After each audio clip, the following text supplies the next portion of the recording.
Introducing the seniors of the Hazleton Marching Cougar Band. Hannah Bear.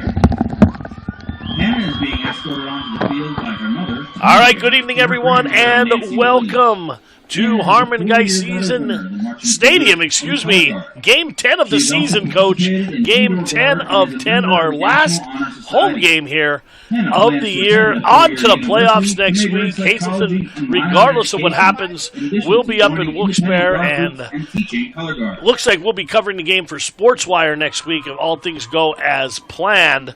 But tonight, the Abington Comets, the second Comets team coming into Harmon Geist this year, Coach. That is correct. Come in, and they have a record of 7-2. Let's jump right into last week's game here against the Mountaineers of Dallas. Yeah, it started off wonderfully for Hazleton as they took the opening kickoff and marched right down the field in 5 plays, 50-some yards, took a 7-0 lead, and that was it as far as scoring was concerned for the rest of the game. Visiting Mountaineers rattled off 37 unanswered points and sent Hazleton to its 8th loss of the season as Mike Saracena scored 3 of those Dallas touchdowns as the Mountaineers moved to 4-5. Very close game, Hazleton leading at the end of the first quarter, 7-6, and then all of a sudden they couldn't find their way and couldn't stop Dallas as they continued to score 17 points in the second quarter. The Geskies start taking flight then.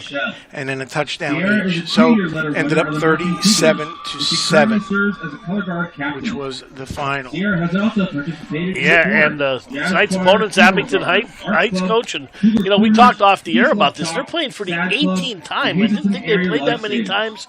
First meeting was way back in 1999. Abington Heights won 27-0. And Abington leads the all-time series 13-4. Last season's game, it was nip and tuck at the half. It was the last game of the season. It was 7-0. And then Nick Bradley accounted for 290 yards on offense, 3 touchdowns, as Abington Heights broke open a 7-0 game at the half and went on to shut out the Cougars 27-0. That was back on October 25th of last year up at Abington Heights. Yeah, Clark Summit, where Abington Heights traditionally has been a very tough place to play, but as you said, very close game at the half, 13-0 only at the end of the third quarter, and then the wheels eventually fell off as Hazleton's defense was on the field a long time. They could not muster anything offensively.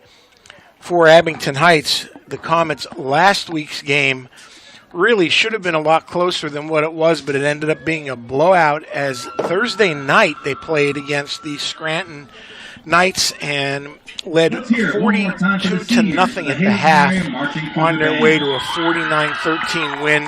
They rolled up 28 of their points in the second quarter, and they just basically took the Scranton Knights apart.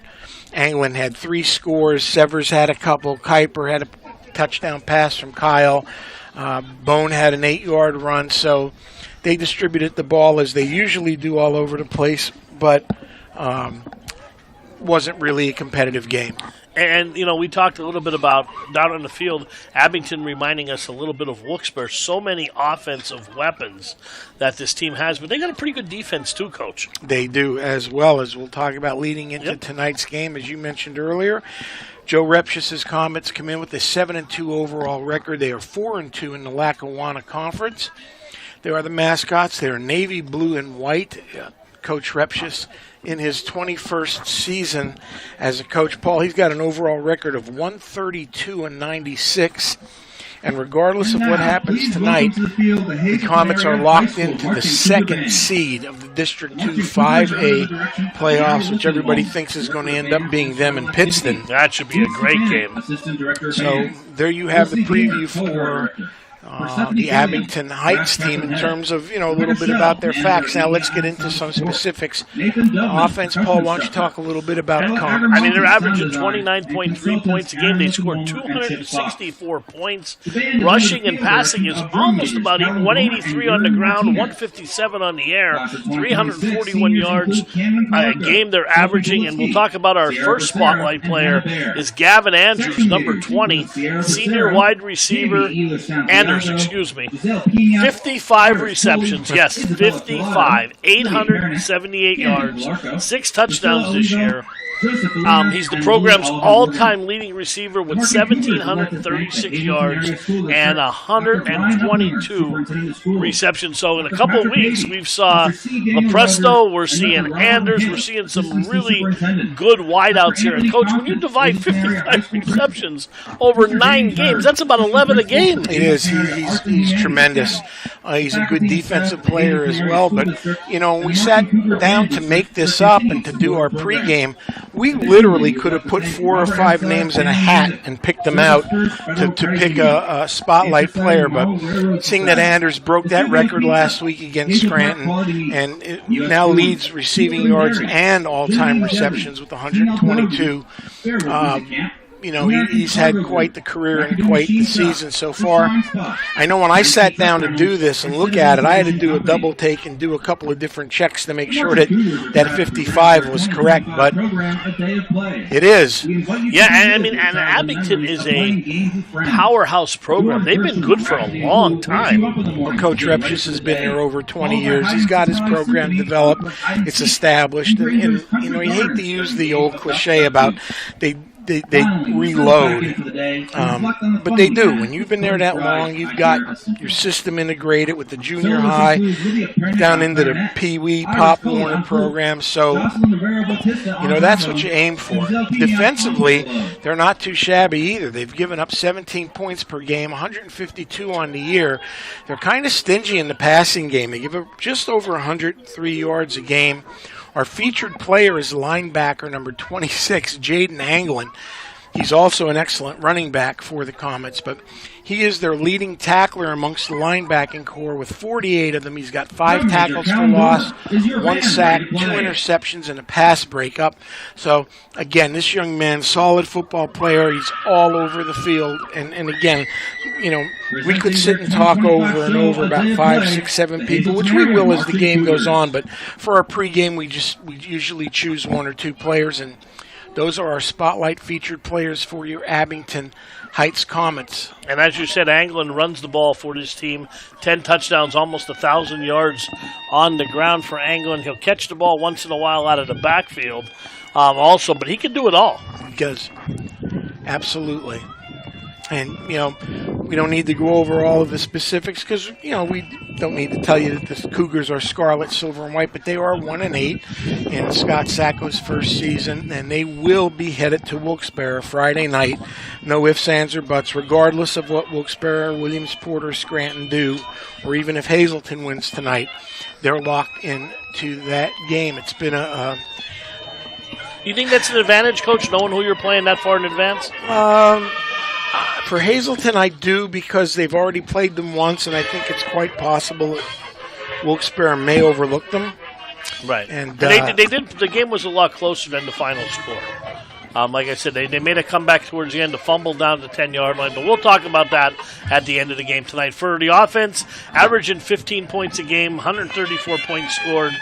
128 on the ground, just 71 in the air. And that has a lot to do with Freddie Corrado going out early. He was the quarterback. They put J.J. Lantique in. J.J., his first year in the offense, played in the system since he's in 7th grade, but his strong point is running the ball, not so much throwing the ball. We've seen him make some nice plays, but most of the plays have been made with his legs. Yeah, they've struggled. There's no it's no mystery. They've struggled offensively, and they've struggled mightily. The passing yards a game will improve as these youngsters mature into juniors and seniors, but it has been a chore to score points and move the ball. Our featured player is someone who's going to be leaving the program after these next 2 games, or as far as the Cougars go, and that is wide receiver number 5, Logan Gennaro. He's a 5'9", 145-pound wide receiver for the Cougars. He leads the team with 17 receptions for 254 yards, 2 touchdowns, averaging just around 15 yards per catch. He's also got 67 rush yards to his credit and has served a wide range of positions for the Cougars. Yeah, we even saw him this at year. quarterback against Valley West that game. He did a nice job in that shootout, the defensive scoring fest.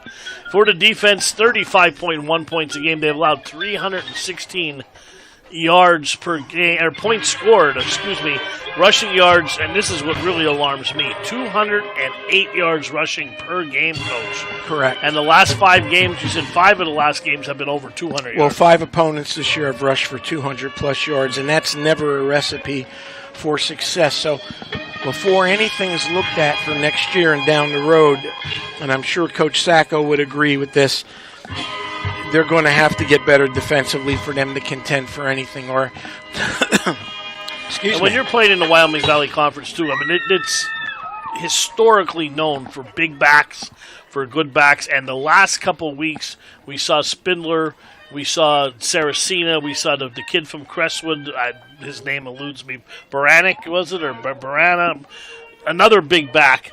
3 in a row they went against, and they just gashed his defense. Correct. So our spotlight player tonight is senior defensive tackle Joel Vasquez. He wears number 53. Don't have any stats for Hazleton defensively that we could find, but Joel's been a mainstay at that defensive tackle spot, and he's played good football throughout the year, and he'll be playing along with Logan and a handful of seniors their last home game at Harmon Geist Stadium tonight. Yep, 13 seniors in all on this team this year, so down from previous years where they had a lot of seniors, just 13 of them. So they're going to have a nice team next year coming back. A good nucleus. Coach, that brings us to our keys to the game. First for the Comets.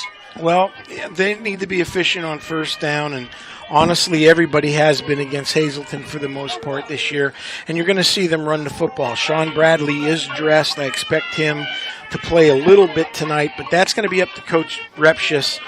He's been out for 5 weeks with an injury.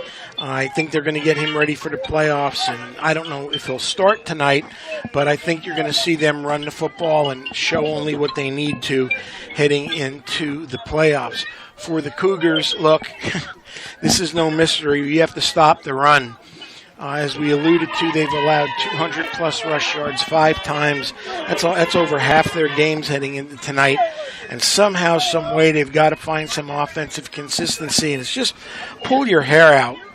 Last week, they take that opening kickoff. They go 6 plays right down the field. If you just walked in blindfolded and took the blindfold off and watched that first drive and said, okay, Paul, tell me, what do you think this team with Scarlett on? What do you think their record is? Oh, yeah. You would have never said. I was thinking myself that. I'm like, they finally got the offense clicking on that first drive. And then the inconsistency hits you. They're unable to score and really unable to really drive a whole lot again after that first series. So somehow, some way, try to find some offensive consistency, because here's what I do know. If the offense is on the field, Abington's offense is not. Right, absolutely. And a lot of this inconsistency this year for the team has come in the way of penalties. Absolutely. Not only with the personal fouls, we seem to clean that up a lot, but just penalties. Big runs, then you'll come back and it'll be 2nd and 20. You'll be constantly behind the sticks, and that's the way it's been for most of the season. It's been a fun season. It's been a frustrating season. We've seen players grow. We've seen a lot of injuries, so... So, you look at Abington, who comes in at 7-2, and their 2 losses have been to an undefeated North Pocono team. That was 24-10. That's the game that Sean Bradley got hurt, by the way. Nick Bradley, excuse me. Yep. Got hurt. Thank you, Paul, for correcting me. I don't know why I called him. Sean Bradley's dunking on it. He's 7-7. Yeah, that's what I thought. And then they lost to Delaware Valley, who played the first 4 games, I think, in the AFC North at Pittsburgh, at Cincinnati, like they do every year. They started off 0-4. They play the toughest schedule I've seen. Them and Jersey Shore. And they do it on purpose to get ready for this time of year. They lost 28-14. Other than that, they're unbeaten. So, they have played a handful of good teams. When we look at the standings tonight, Pittston has secured the championship as they are 5-0. And around the league tonight, some good games as Berwick looking to complete an undefeated season. Want me to say it? Go ahead. My father's team. Right, and Crestwood is at Wyoming Valley West. Delaware Valley is at Scranton with the two big ones around. North Pocono 9-0 at Scranton Prep. That is the Friday Night Lights game of the week. And Pittston area is at Wyoming area. That's my Friday Night Lights game. Right, one of the friendliest places you ever want to do a game. Yes, if you want a coffee, you'll get a coffee. You get it poured on you. So, of course, I can't be any more sarcastic, but that's for another day. We'll talk about that later if the score gets out of hand. And then Williamsport will travel to Wilkes-Barre, and what a lot of people are thinking is going to end up being the district final. But hopefully the Cougars and Knights might have something to say about that. So probably an overflow crowd at Wyoming area tonight. Yeah, that's going to be I'm sure Sabatini's was rocking before the game, Coach. I'm sure that's going to be a snot knocker. So, all right. There you have it.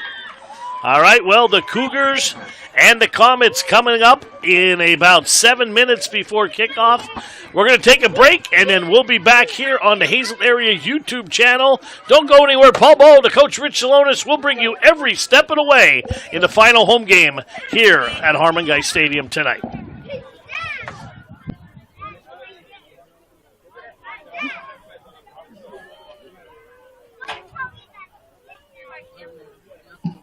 Ladies and gentlemen, at this time, please stand for the playing of the Hazleton Area High School alma mater.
Please remain standing for the presentation of the colors and the singing of the national anthem. Tonight, the American flag is carried by Lieutenant Colonel Camelia Santana. The state flag is carried by Sergeant Carolyn Aquino Polanco. And the guards are Command Sergeant Major Rachel Cintron and Captain Shanice Brown. The national anthem will be sung by Willie Morgan, junior member of the Cougar Marching Band. Oh, sing, can you see by the dawn's early light what so proudly we hailed at the twilight's last gleaming, whose broad stripes and bright stars through the perilous fight for the ramparts we watched were so gallantly streaming, and the rockets red glare, the bursting air, gave proof through the night that our flag was still there. Oh, say does the star-spangled banner yet wave for the land of the free and the home of the brave.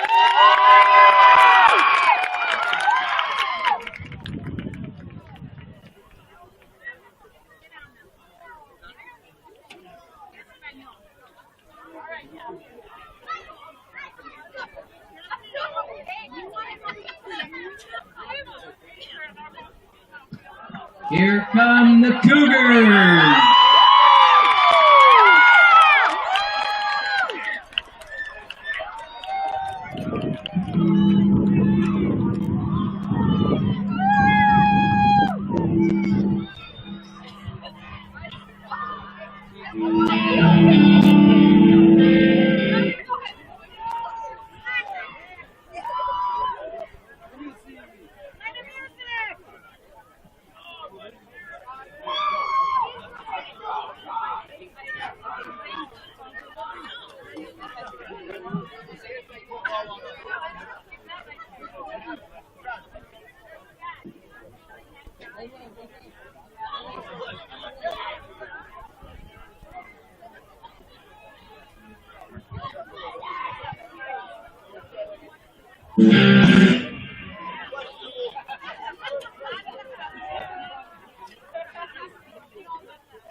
All right, good evening, everyone. Welcome here to Harmon Guy Stadium. Paul Ball alongside the coach, Rich Salonis. And the coin toss just took place. Coach, I did not see who won. I was watching Coach Schnee run down the field. I believe Abington Heights won the toss but deferred. All right. Did you see Coach Schnee motoring? I did. He went to the 30 to 40. He's a legend. All right, so Hazleton will get the ball first and strike hard, strike fast, Coach. Just about getting away. Nice crowd on hand tonight here for senior night as we say goodbye to 13 seniors at Hazleton, and always a great crowd night here when it's senior night and homecoming. And thank you for supporting the Cougars all year long here on the Hazleton Area School District YouTube network. It'll be just over a month when we'll be in that place that I'm not allowed to say. We'll be in, you know what that is, Coach, in a month. On the 29th of November marks the return of Davino, baby. Davino comes back to basketball. Why do you have to ruin my night? He'll make his return in just about a month. So, Davino, if you're listening, we miss you. Coach misses you. Can't wait to see you at McGeehan. on the 29th for that girls tip-off tournament.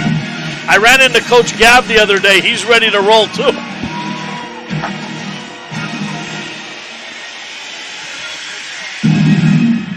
Pretty stiff wind on and off, not like last week where there was nothing, so flags are blowing left to right. Yeah, Hazleton will have their home scarlet jerseys on with silver pants, white helmets, Cougars written across the helmet. Abington, their away whites, the navy blue pants. Sharp uniforms for both teams. AH on one side, their numerals on the other. Number on the other, absolutely. And kicking off will be Hartshorn. Yeah, Hartshorn's had 12 touchbacks. The 5'9", 150-pound junior has not missed an extra point this season, has attempted 6 field goals, made 4 of them. His long's been 30, so he's got quite a leg. And again, this Abington Heights team is well-rounded. And coming into playoff season, you know how important that is to have a good kicker. Absolutely. And here we go. We are going to be underway here. A high end-over-end kick is fielded by, that is Gennaro at the 5, 10, 15, 20, 25, has the seam down the sidelines, 30, cuts back across the 40 and up ahead to about the 47-yard line, so a good return. No laundry on the field, that's always a good sign. And the Cougars will start with great field position up at their own 47-yard line, and J.J. Lantiqua will bring out the Cougars.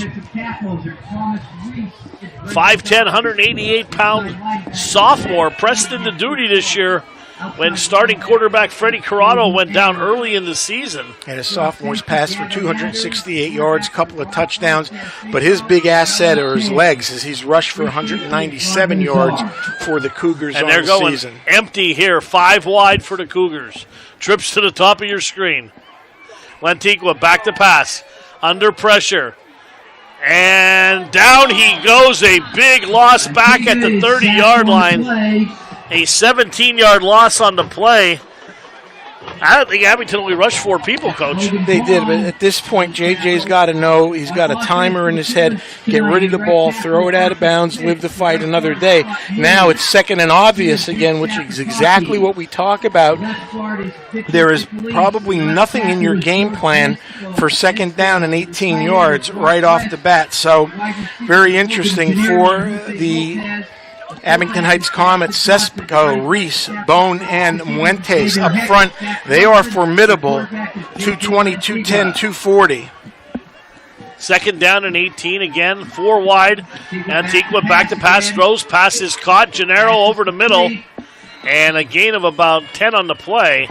And that's going to be Bacon on the play, as he caught it over the middle for about 5-yard gain. Yeah, somewhere in there, Paul. It looked like it could have been more, but I just mixed up with the sticks. Abington will give you that all day long. And third down and 14, as Hazleton has not gone with the back in the backfield this whole series. Heck's not even in the game right now. In motion is Gennaro. 5 wide again for the Cougars at the 41, 3rd and 14. Deep drop by Lantiqua. Under pressure, throws, passes, almost intercepted as he was hit as he released it, and he's a little slow getting up. Yeah, he was rocked by Seskipo, 6'2", 220-pound defensive end, 46 tackles, 10.5 for losses, 3.5 sacks, and you can see why, as he wastes no time. An excellent inside rip move on the freshman, George Nensteele, and sort of left him in his tracks, and the Cougars are going to punt after a great return was wasted. Some rain coming down here. A light rain is now starting to fall. You can see it in the lights. It's misty. High snap. Terce goes up high for it and kicks it away. And it is going to stop about the 47-yard line of Abington Heights. And you were talking about Sespico. We were watching him warm up, Coach. He's all of 6'2". He's a big kid. Yes, he is. And maybe a lot of people don't know, but a very talented young man, as he plays 3 musical instruments and plays them well. Piano, violin, and also the cello. Well-rounded young man. So here we go with the Comets up front, left to right, left tackle Brendan Dougherty, left guard Thomas Reese, center Eamon Stevenson, right guard Max Gordon, right tackle Logan Bone. And Bradley is going to start the game at quarterback. Here's a pitch. Anglin running to the right side, cuts back, and he's going to get about 8 or 9 on the play as Marcus West comes up and makes the tackle along with Jackson Johnson. A simple toss play. No, you're not going to see anything tricky from Abington Heights. They run 4 or 5 base plays, and they run them well. And a toss is one of them. You'll also see a trap, you'll see a counter trap, and some basic power. Anders way up top all by himself, Paul. Keep an eye on him. 2nd down and 2. As you said, Anders, 55 receptions, School's all-time leading receiver at the top of your screen. Bradley looks for him. He's got him at the 40. Makes one man miss, and down the sidelines he goes inside the 30 to the 28-yard line. Nothing fancy about that. Just a quick stop pattern, Coach. Correct. Hits him in stride and vaults ahead inside the 30 to the 28-yard line. A first down for the Comets. Well, they caught Hazleton in a little bit of a soft quarters type coverage, but you can see how quickly Bradley gets the ball out. 1st and 10 here. 2 receivers set. Anglin the lone setback. Here's a pitch running to the right side. Anglin again makes one man miss and plunges ahead inside the 20 to about the 19-yard line. And that's going to be another good gain on first down. We'll call it 7. And a 5'7" junior comes in tonight with 152 carries, 924 yards. He may reach his 1,000 yards tonight. Let's hope not. Averaging just over 6 yards a carry, 10 touchdowns. He also catches the ball well. Well, he has 2 carries, 18 yards on the first drive here. Make it 2nd and 1 as he had 9. Offset I formation. Anglin again bounces to the outside, and he has a first down as he corkscrews his way down to about the 15, inside the 15 to about the 14-yard line, and 3 first downs so far on the opening drive by the Comets. Yeah, the offset severs the fullback, who's a senior as well, and they just ran a simple blast play off that side. And Hazleton's way too soft so far up front. They're going to have to shore things up. Another first down, 1st and 10, ball at the 14, opening drive of the game. And Bradley under center. Straight drop, 3 steps, steps up, puts it on his hip, down he goes. Yeah, George Nensdale with the big sack.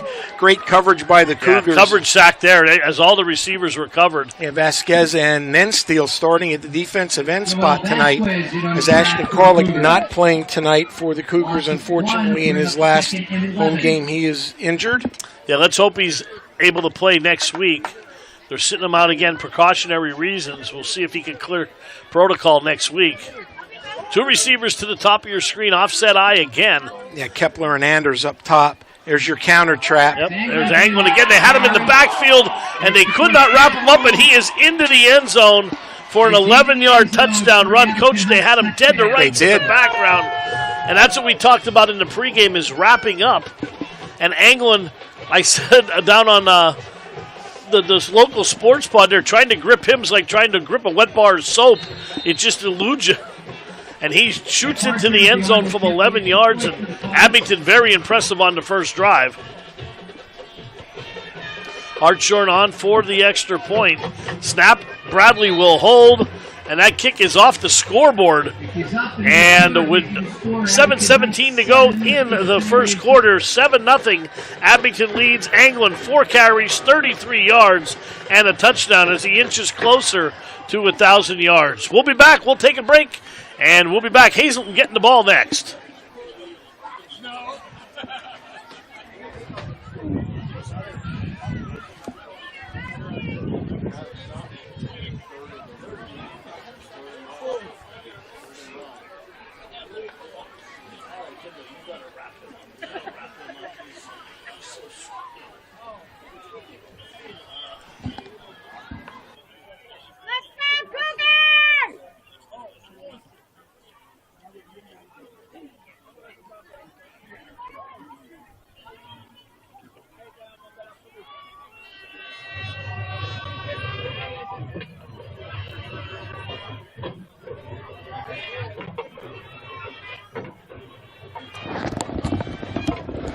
All right, welcome back. Abington right down the field and scored on the opening drive.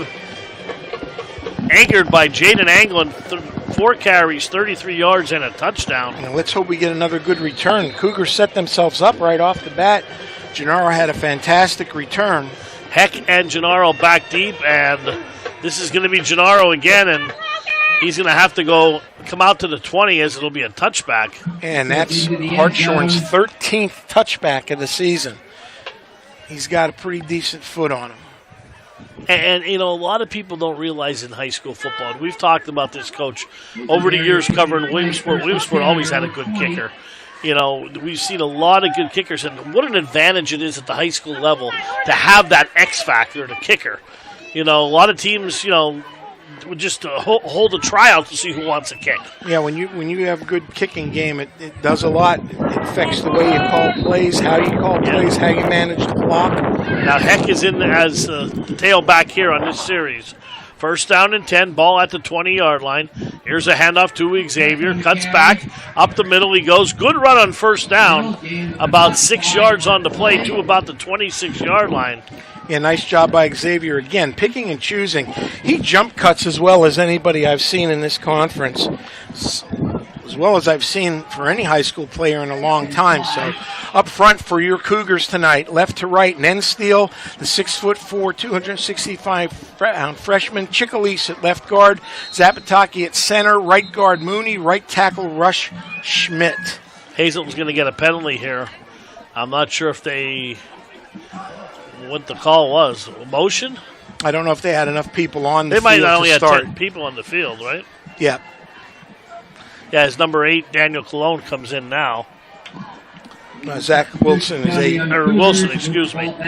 5 yards, making it 2nd and 10. Zach will be filling in for Karlik tonight offensively, so a couple of hiccups there, but that negates that nice run. 1 step forward, 2 steps back has been the theme all year. Yeah, a lot of space down here below for Lopez on a slant pattern if they want it. The only one single safety up high. That's it. And a run right into the middle of the line. You got nowhere to go between Bone, 6'4", 210, and Thomas Reese, 6'1", 205. Both of the defensive tackles in to make that stop. And going to set up a 3rd and long here. 3rd and 7. Big play early in the game here. 6:05, 6:04. Clock is moving in the first quarter. You don't want to give this high-power offense the ball back as they just went right down the field. And they're going to go 4 wide here. Trips to the bottom of your screen. A lone setback is Heck.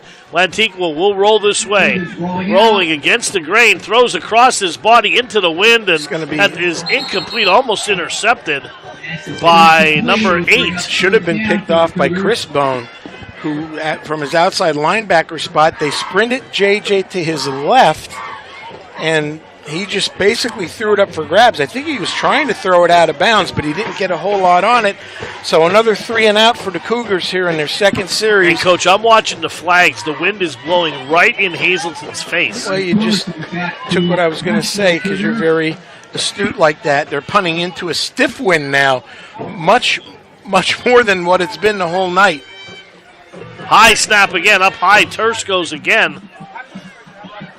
And that ball just stopped as the wind grabbed it. And it's going to go at the 38-yard line. And we have a flag down on the far side of the field.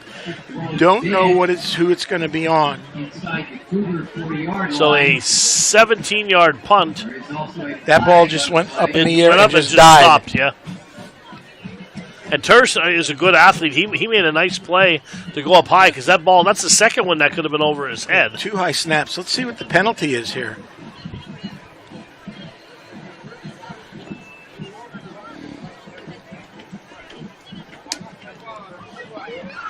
Blocking the back on Hazleton is going to add to the good field position for Abington Heights, who's going to threaten to maybe open up the scoring here. And boy, a nice crowd on hand for Abington. They traveled very well.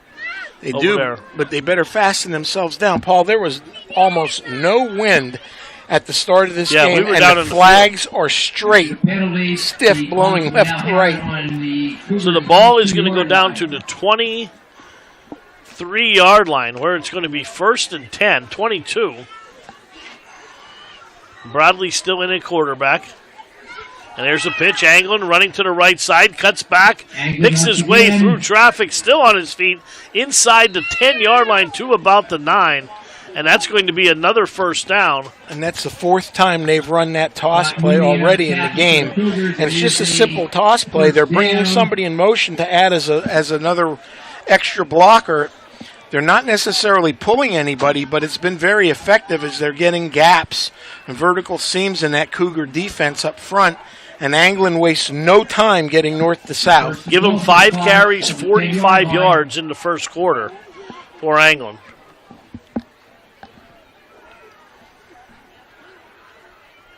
Bradley under center. Here's a pitch again. Anglin once again on the carry. And this time Heller runs him down from behind.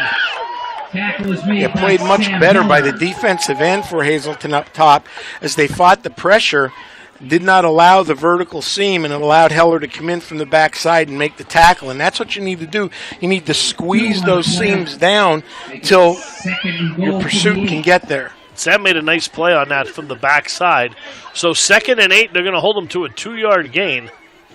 2 receivers to the top of your screen. Watch Anders here in the red zone. They like to throw play-action passes quite a bit. And Bradley will roll that way. He's going to keep it, and he ducks out of bounds about the 5. Forced out of bounds. Short gain on the play. So a gain of 3 on the play is going to be 3rd down 83 yards and goal. Make it 3rd and goal. Hey, he had Anders wide open in the end zone. I don't think he saw him unless it was a designed keep all the way. That didn't look right. It didn't. That didn't look right from the get-go. It looked like there should have been some kind of play fake or something. But nonetheless, big down for the Cougars here with 4 minutes to go in the first quarter. As it's 3rd and goal from the 6. This time they flip to the bottom of your screen. And Bradley rolls, throws, passes caught in the end zone for a touchdown. Evan Kuiper. Yep. Evan Kuiper for the Kuiper with score. the pass. We know a few Kuipers. A 6-yard pass for a touchdown. His 14th reception in the year. Caught a touchdown last week. And another one for Evan Kuiper.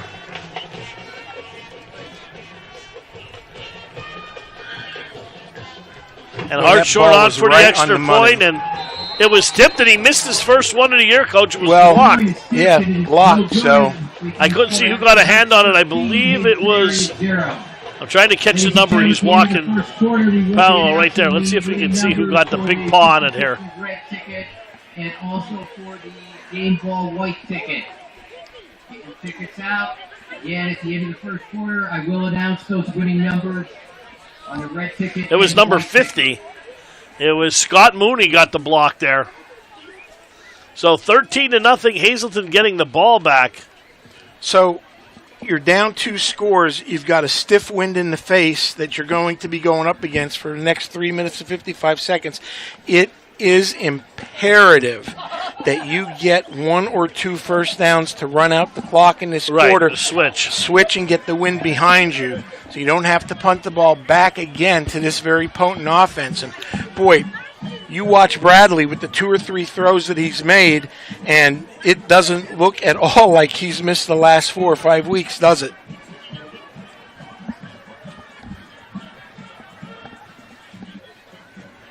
No, it does not, Coach.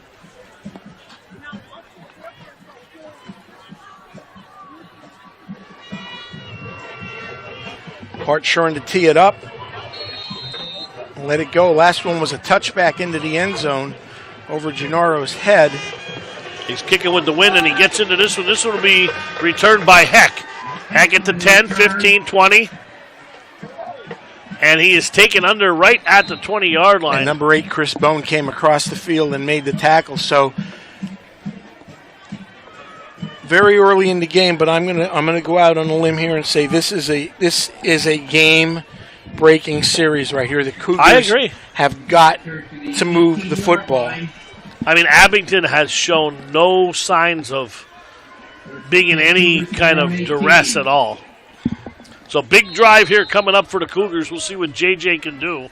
And as you said, 3:48 to go in the first quarter. Yeah, Wilson and Heck in the backfield with Lantigua at quarterback. Pro set. And a handoff to Heck, trying to get around the end and pulled down right at the line of scrimmages. Yeah, Jaden Anglin again, and they're running right at Sespico, and he's having none of it. Between him, and Bone and Reese, they are formidable up front, to say the least. Just a big look at the defensive line, the size, 6'4", 6'4", 6'2", just a big team. And now Hazleton spreads the field. Antigua back to pass, throws, pass is incomplete as he overshoots Gennaro, and JJ took another big hit on the play. So it's going to be third down and 8. If you're Abington Heights, you're getting away with rushing 4. You're going to drop 7 all night and make JJ beat you throwing into this wind, but they're getting pressure with 4. Right. So here we go. Third down and 8. Clock stop. 3:10 to go. Another third down and long. And they're going 5 wide, empty backfield.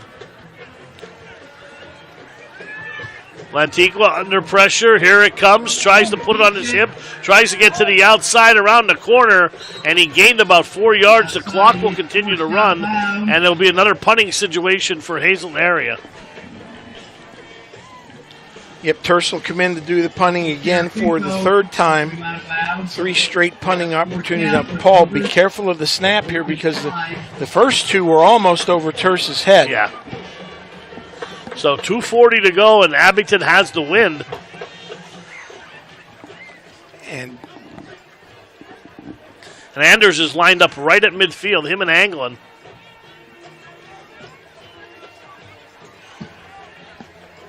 And good snap, belt high, nice kick. Fair catch called for and made at the 48-yard line. So that's where Bradley and the Comets will take over. 2:18, they still have the wind, Coach. That they do. Have the wind and a 13-0 lead. And so far, Hazleton defensively has done very little to be able to show that they're able to stop this offense.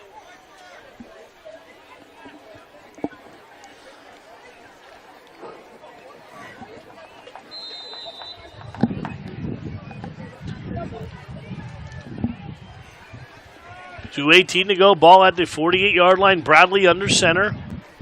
Here's a handoff. Anglin again.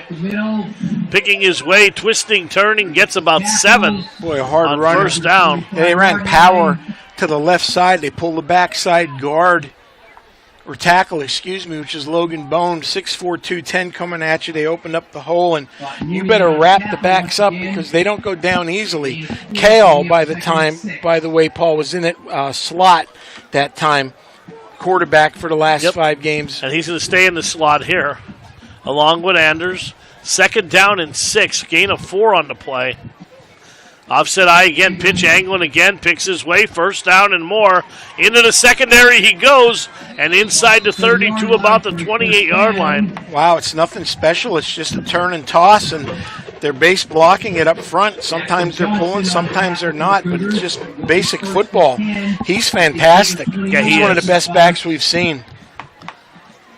Different style than we're used to seeing. They used to see the power backs here.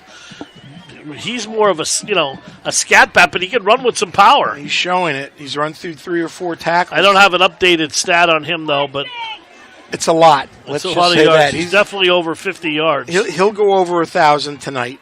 That's my guess. High formation. Bradley back to pass. Throws. Pass is caught by Kale at the sticks, and he's still on his feet. Runs through a tackle, and he is darting to the end zone. And he is in for the touchdown from 29 yards out. And I think that was Lopez that had him, and he just spun out of Jose's tackle. And into the end zone goes Noah Kale, who we saw quarterback this team the last 3 or 4 games. Now gets in the end zone on a touchdown, his 8th reception of the year. Oh, Paul, he was a receiver before he was pressed into quarterback duties, and all they're doing is they're running a stop pattern, and you got to make the tackle. So with 54 seconds to go in the first quarter, Abington Heights leads it 20-0. We'll take a break, and we'll be back.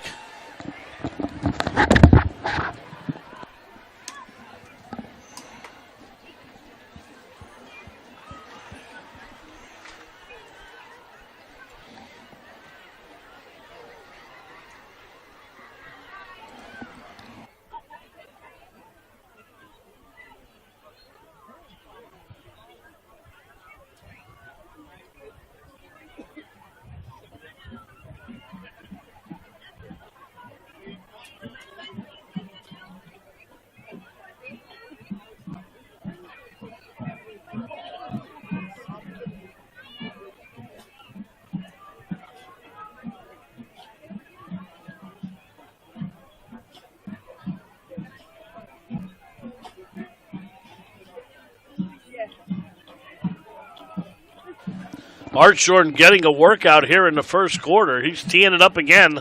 If you just joined us, it's 20-0 Abington Heights. Hazleton looking to get things right here in a hurry. They still got 54 seconds in the first quarter. Paul, real quick, North Pocono, Scranton Prep, North Pocono 3, Scranton Prep nothing in the second quarter. Big game there. And that is fielded by one of the upmen. That is Bacon. Bacon trying to get to the outside, switches hands with the ball, and he is up across the 30 to about the 34-yard line. Close to the 35-yard line. What else you got, Coach? Anything else? Nope, can't find anything on no Pittston score. No hometown kid? Crestwood and Wyoming Valley West scoreless. Lehman and Dallas scoreless. You know, of course, it's last game of the year, rivalry game, so we'll keep you posted as we go on here during the evening. But where's the hometown kid tonight? Williamsport. Yeah. No. Where are they broadcasting? They're not. I don't know. I don't Oh. know. Okay. Sorry, I don't. Yeah. 4 wide here for the Cougars. 45 seconds to go. They may have the night off. No, can't do that. Wow. Tell you what, Xavier Heck just made 3 yards out of nothing. Yeah, he right got there. That might be the last play of the first quarter. Well, if Hazleton's smart, they won't snap the Yeah. ball. They don't have to. Switch and take that win. About 7 for the Cougars.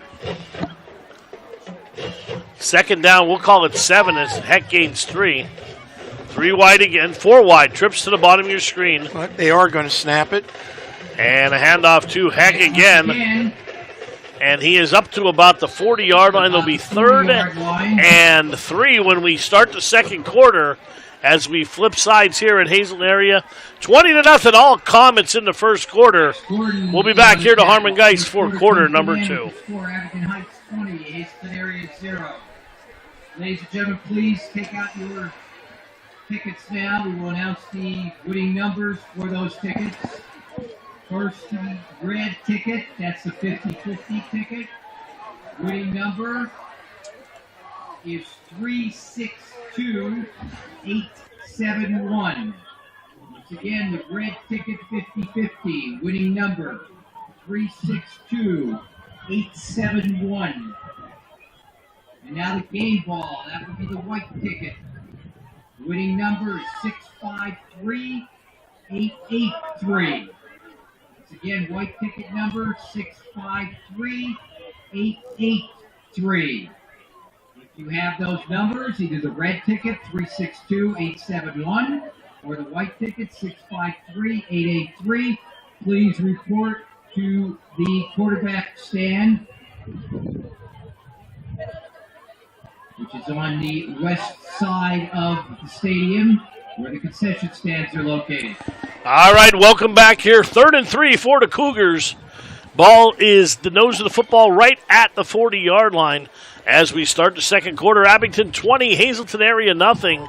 See if the Cougars can get something going here. Again, 4 wide for the Cougars. And correct me if I'm wrong, Paul, but looking for their first down of the game. Correct.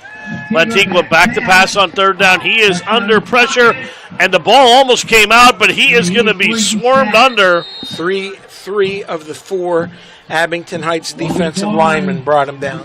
Back at the 35-yard line. Bring up 4th down once again for the Cougars. And in will come Turst to punt again for the 4th time this evening.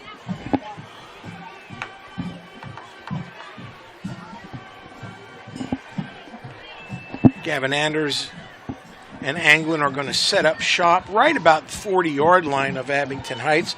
This punt should be better because he's he's got the kicking wind with behind the him. wind. Yep.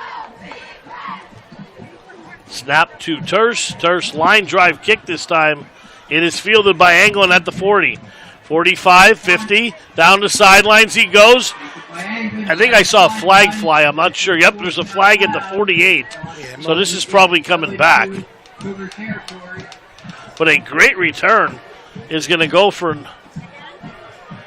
null here.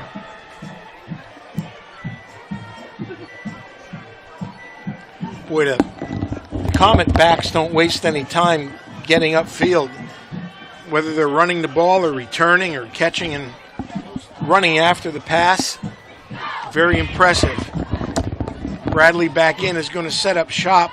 Even with the penalty, the Comets are going to be in great field position. And now with the wind in their face, really shouldn't bother them because their offense has been nothing more than toss, blast, and stop patterns. So the wind really isn't factoring in at all with the offense that they're running. So first down and 10 for the Comets, already up by 3 scores. Yeah, they have single coverage down here on Kale. We'll see if they look that way. Back to pass Bradley. Yep, deep out for Kale, and almost a one-handed catch. He got an arm up, and another flag flies. Paul, he threw a 35-yard out pattern on a rope into the wind. We have a penalty on the play here. Let's see what it is.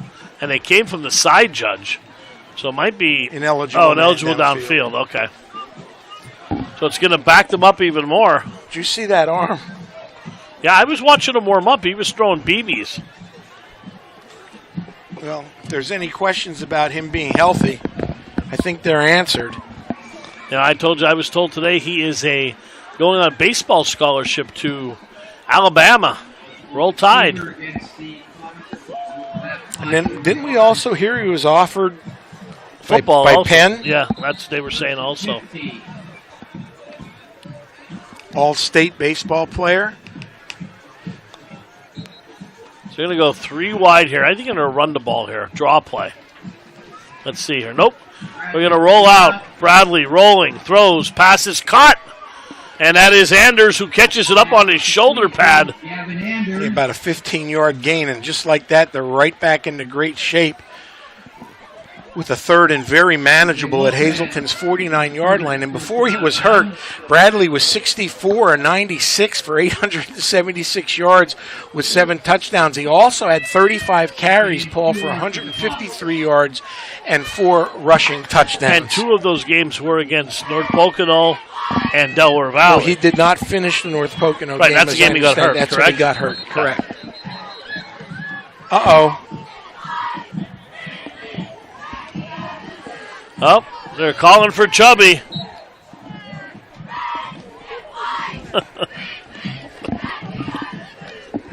Second and 4 for the Comets, traveling right to left into the wind. There goes Anglin around the end. He's going to juke one man in a first down across the 45 down to the 43. Eventually stopped by Gennaro, who came up to make the tackle. But, Paul, they've run that play at least 6 times tonight.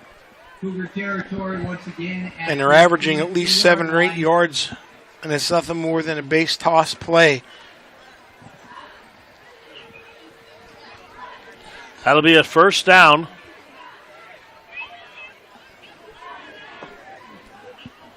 At the 43-yard line. Bradley rolling out the pass, throws, looking for nice catch as Anders went up high for that one, and a perfect pass. It was defended beautifully. I mean, you couldn't put that ball any more perfect. Paul, they rolled him to the left, and he threw that on a rope. Again, 35 yards, and Anders just made a spectacular catch. And the defense was there.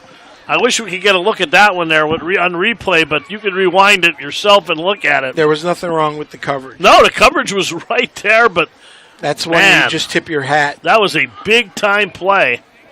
By big-time players. Yep. You got Kuiper and Anders on a wide slot to the right. This is going to be a run. Yep, run to Anglin again, spins out of the first tackle and still spinning his way inside the 10 till about the 8, and they still could get a first down inside the 2. Boy, Abington is just dominating this game, Coach. Yes, they are. They're dominating it up front, and we've talked a little bit about the fact that you cannot arm tackle Anglin. No. They're going to mark it at the 8, make it 2nd and 6. Yeah, straight eye with Severs in at fullback now. Just a basic slot eye, tight end to the left. And a straight drop, quick slant. into the end zone for a touchdown as Anders holds on to it. And he is in, and the ball was thrown a little behind him there. But from 8 yards out, just a quick slant, used the big frame to shield himself, and that was it. Touchdown on the board. And Anders is 6'1", 185, Coach. We were down in the field. He didn't look that big, but I'll tell you what, he really used his body on that one. He did. Well done. He got inside leverage. And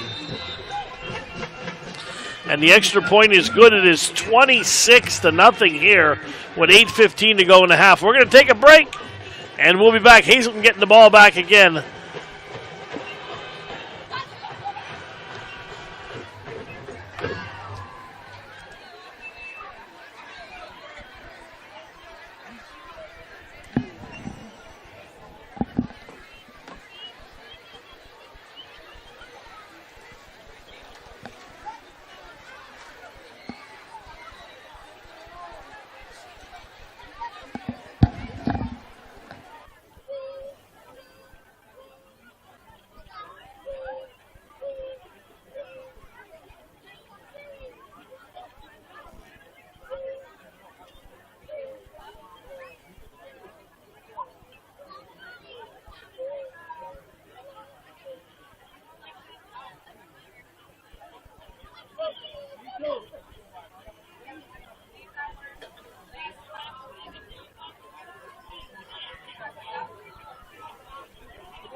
All right, welcome back here. Coach, some scores around the area. Pittston up on Wyoming area. They are. Score fest.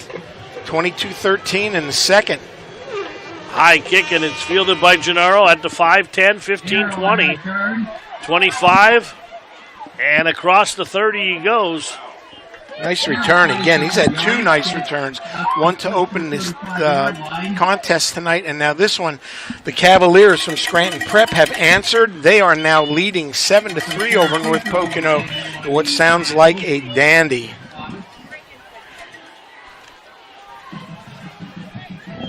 All right, so here come the Cougars trailing 27-0. And I do believe Paul's still looking and in search of their first down of the evening. Yeah, and for Abington Heights, Bradley's perfect, 6 of 6. And of Heck. And a nice play, and he gets across the 40. About a 7-yard gain on first down. Nice job up front for the Cougars.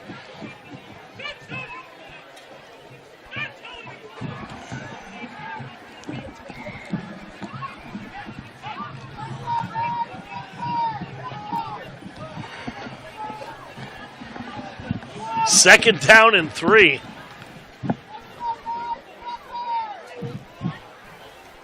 And off again.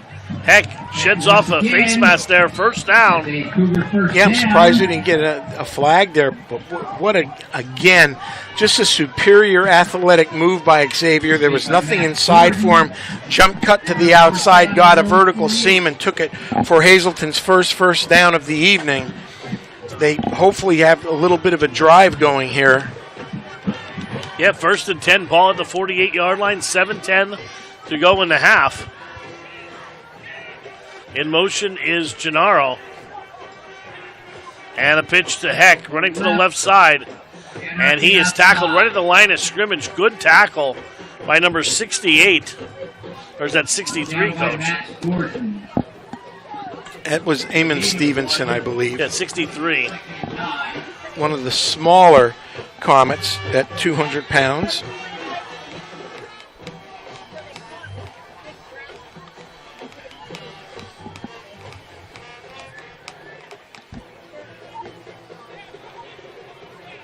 Second down, we'll call it 9. And Lantigua back to pass. Looks, throws, middle of the field, looking for Lopez, incomplete.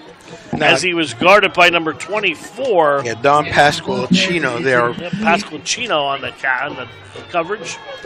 Nice long name. Now, Abington Heights going to bring in an extra dime backer here for this 3rd down and 9 for the Cougars as they are in search of their second first down here to keep this drive going.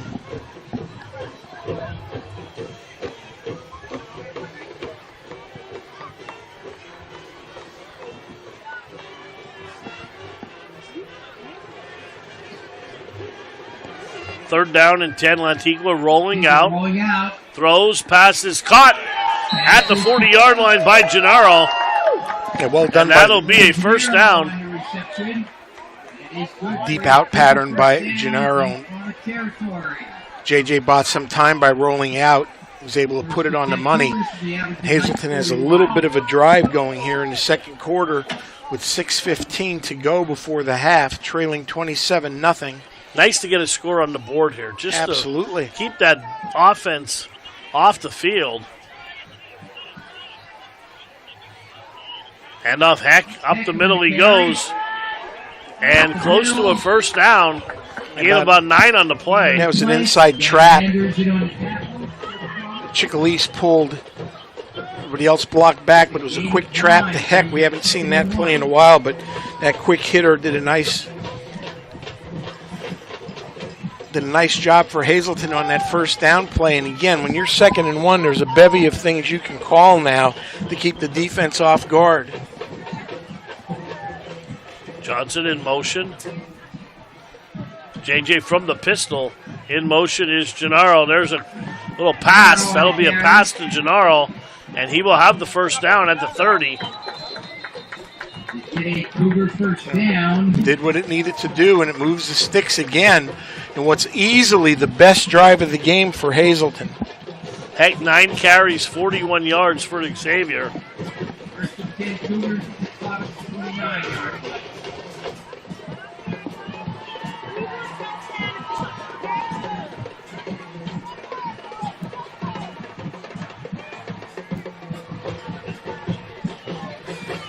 First down and 10, 5 minutes to go even in the first half. Hazleton with their deepest possession here. Penetration down through the 25. Another 5-yard gain. Anderson on the tackle. Well, 4, excuse me, I'm off by 1. But a nice first down run again for the Cougars. 4:37 and counting in this first half.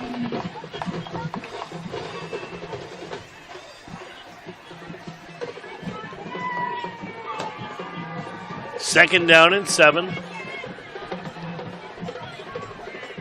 Cougars with 4 wide here. Lantigua back to pass. Flanker screen to Lopez. And he's going to gain a couple on the play. He had to come back for the ball. Very slow developing play. Max Gordon on the tackle. So it'll be 3rd and 5, Coach. 2 down territory. Absolutely.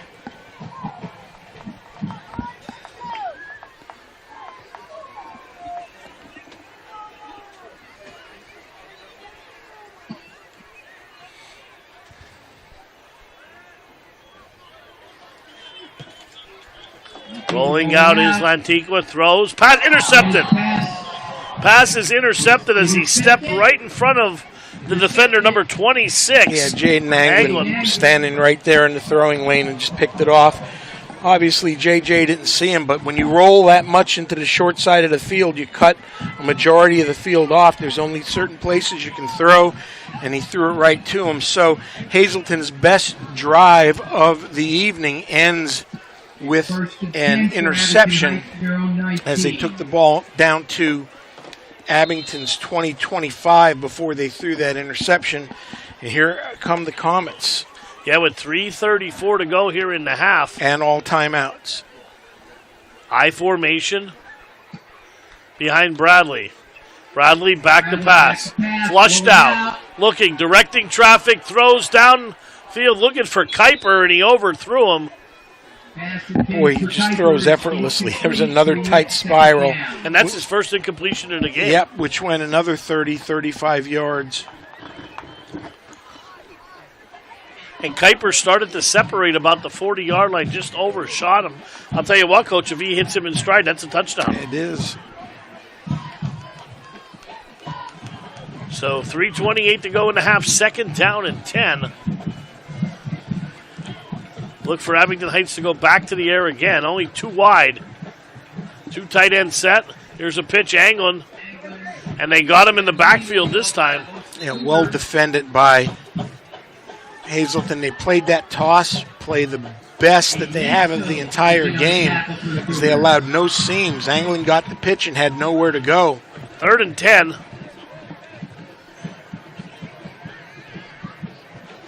Florida Comets.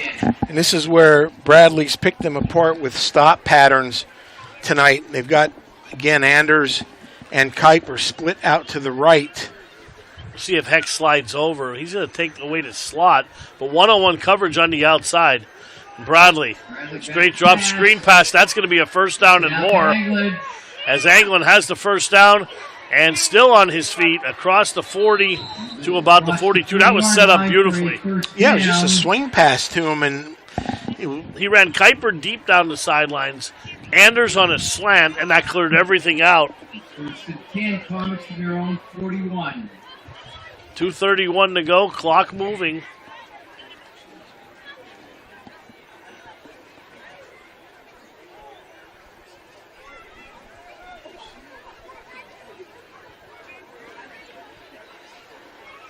Enough Anglin again.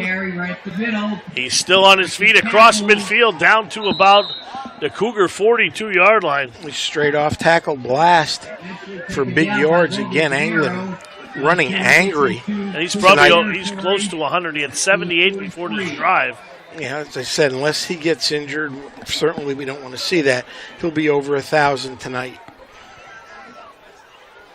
Bradley back to pass. Over the middle, incomplete, intended for Kale. Kale is incomplete, bringing up second down. Stops the clock, 1:52 left. Now remember, Abington has all of their timeouts left, so the clock should not be an issue. And again, we talked about the importance of having a good field goal kicker. We've said going into it that Hartshorn has attempted 6 field goals this year. He's made 4 of them, as long as been of 30 yards. Bradley back to pass, has time. Throws, passes, cut. Well, Sespico, excuse me, had it met immediately by Hayden Nenstiel. Nice tackle by the sophomore. He's coming up a little slow. 1:35 to go.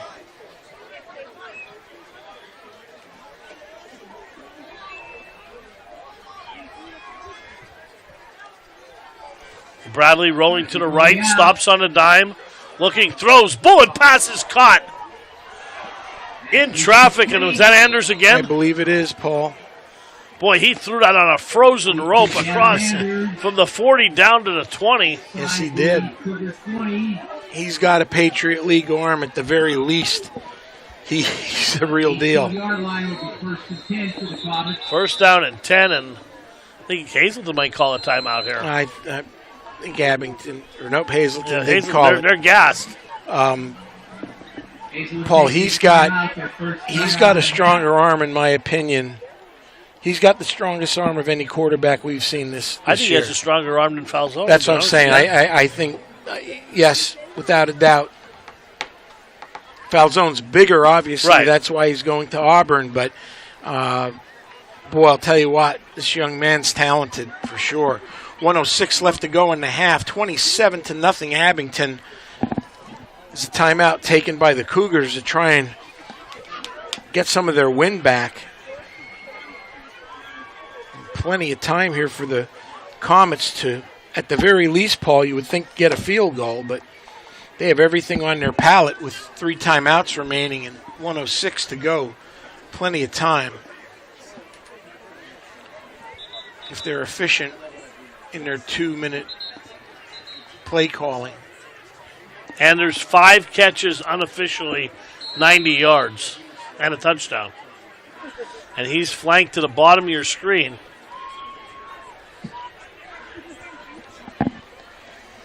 Bradley, a little inside handoff, and he is going to walk into the end zone. Sievers for a touchdown. From 18 yards out.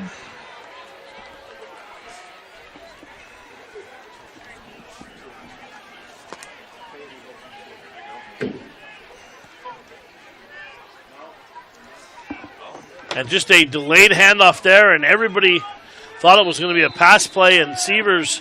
Oh, it was a draw. It was a delayed draw. An excellent call by Coach Repshis. Extra point is up and good, making the score 34-0 Abington Heights. And it is 34-0 with a minute to go here in the half. We'll take our final break of the first half, and we'll be back with the kickoff.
Boy, Hartshorn's going to need an ice bath after this for all these kickoffs.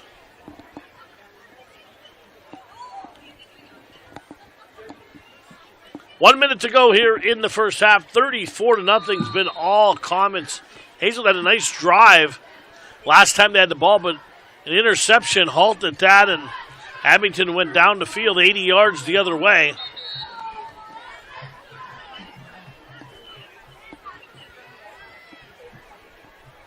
And whistles blow here. Not sure if there's a flag or. I believe there is a flag. Johnson. There's the kickoff.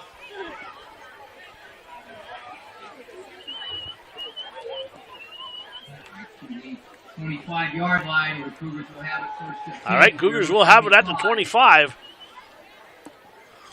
With 54 seconds to go in the first quarter, in the first half, trailing 34-0. 4 wide for Hazleton. And Lantigua rolling that way. Looking, throwing deep for Gennaro Lopez. Got him. Got him at the 40. Foot race down to the 20-yard line.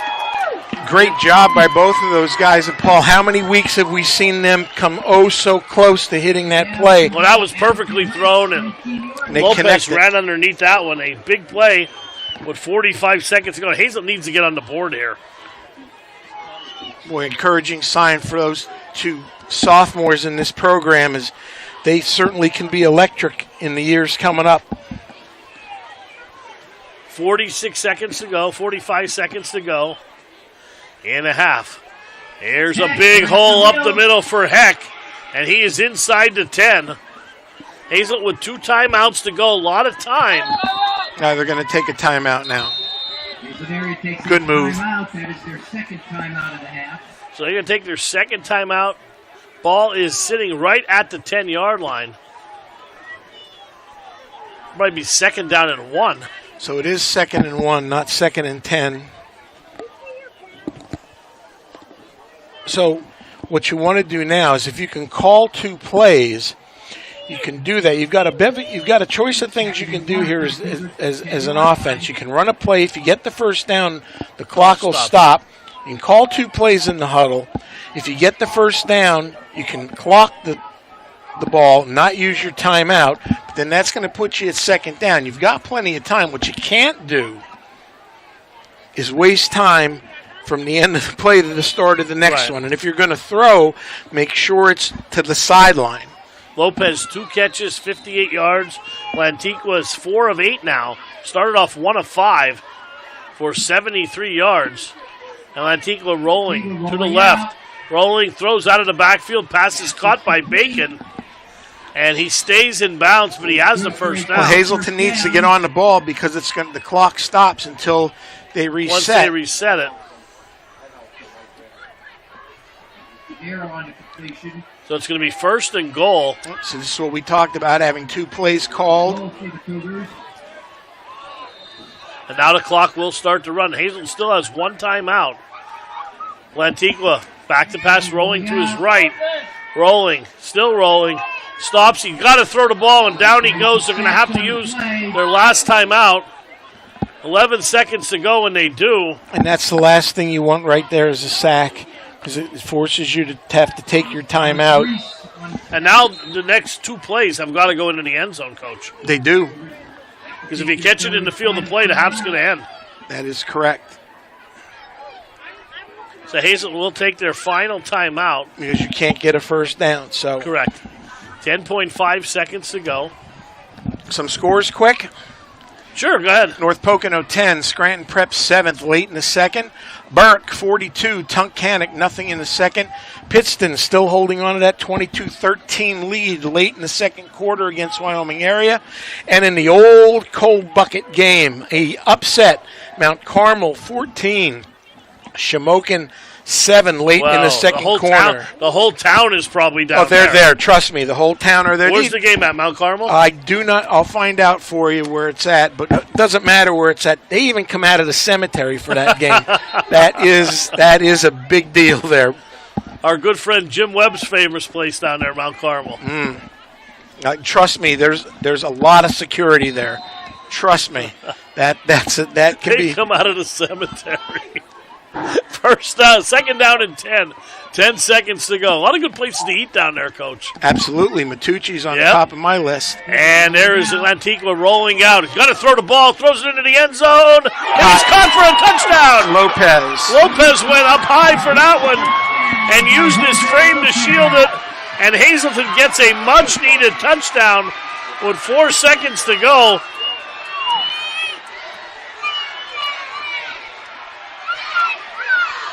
Great way to end the half for the Cougars. Yeah, absolutely. 4 seconds to go. Turson for the extra point. And you saw Lopez hanging out at that end line there and just used his body, all 6'2". Went up and made the play. Here's the snap. Kick is up. It's tipped, but it goes through anyway. So a timeout on the field, 34-7. 4 seconds to go in the half. We'll be back.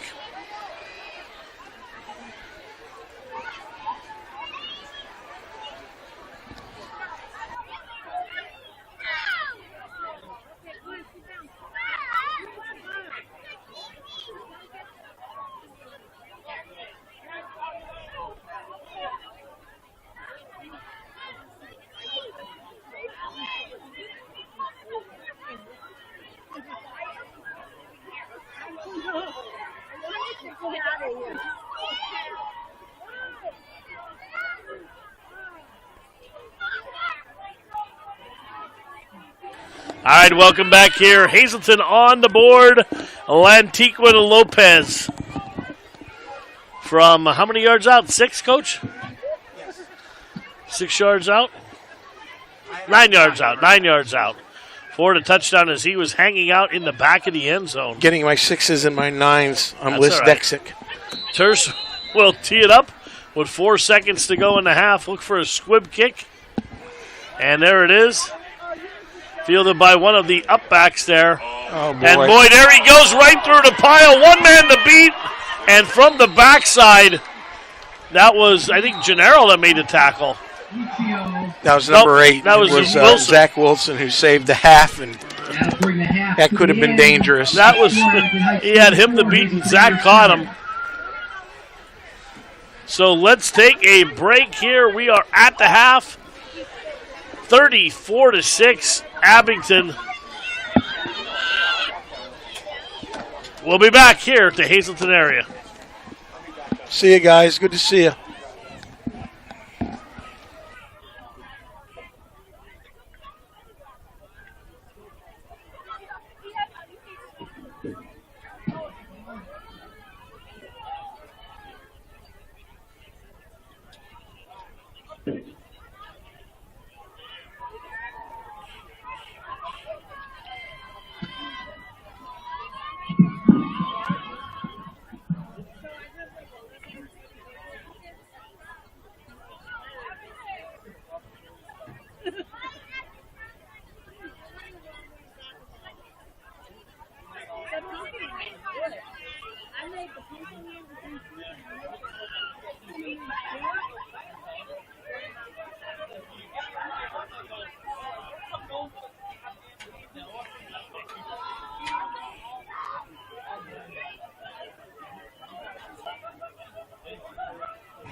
Good evening, ladies and gentlemen. Please welcome to the field your Abington Heights marching Comets.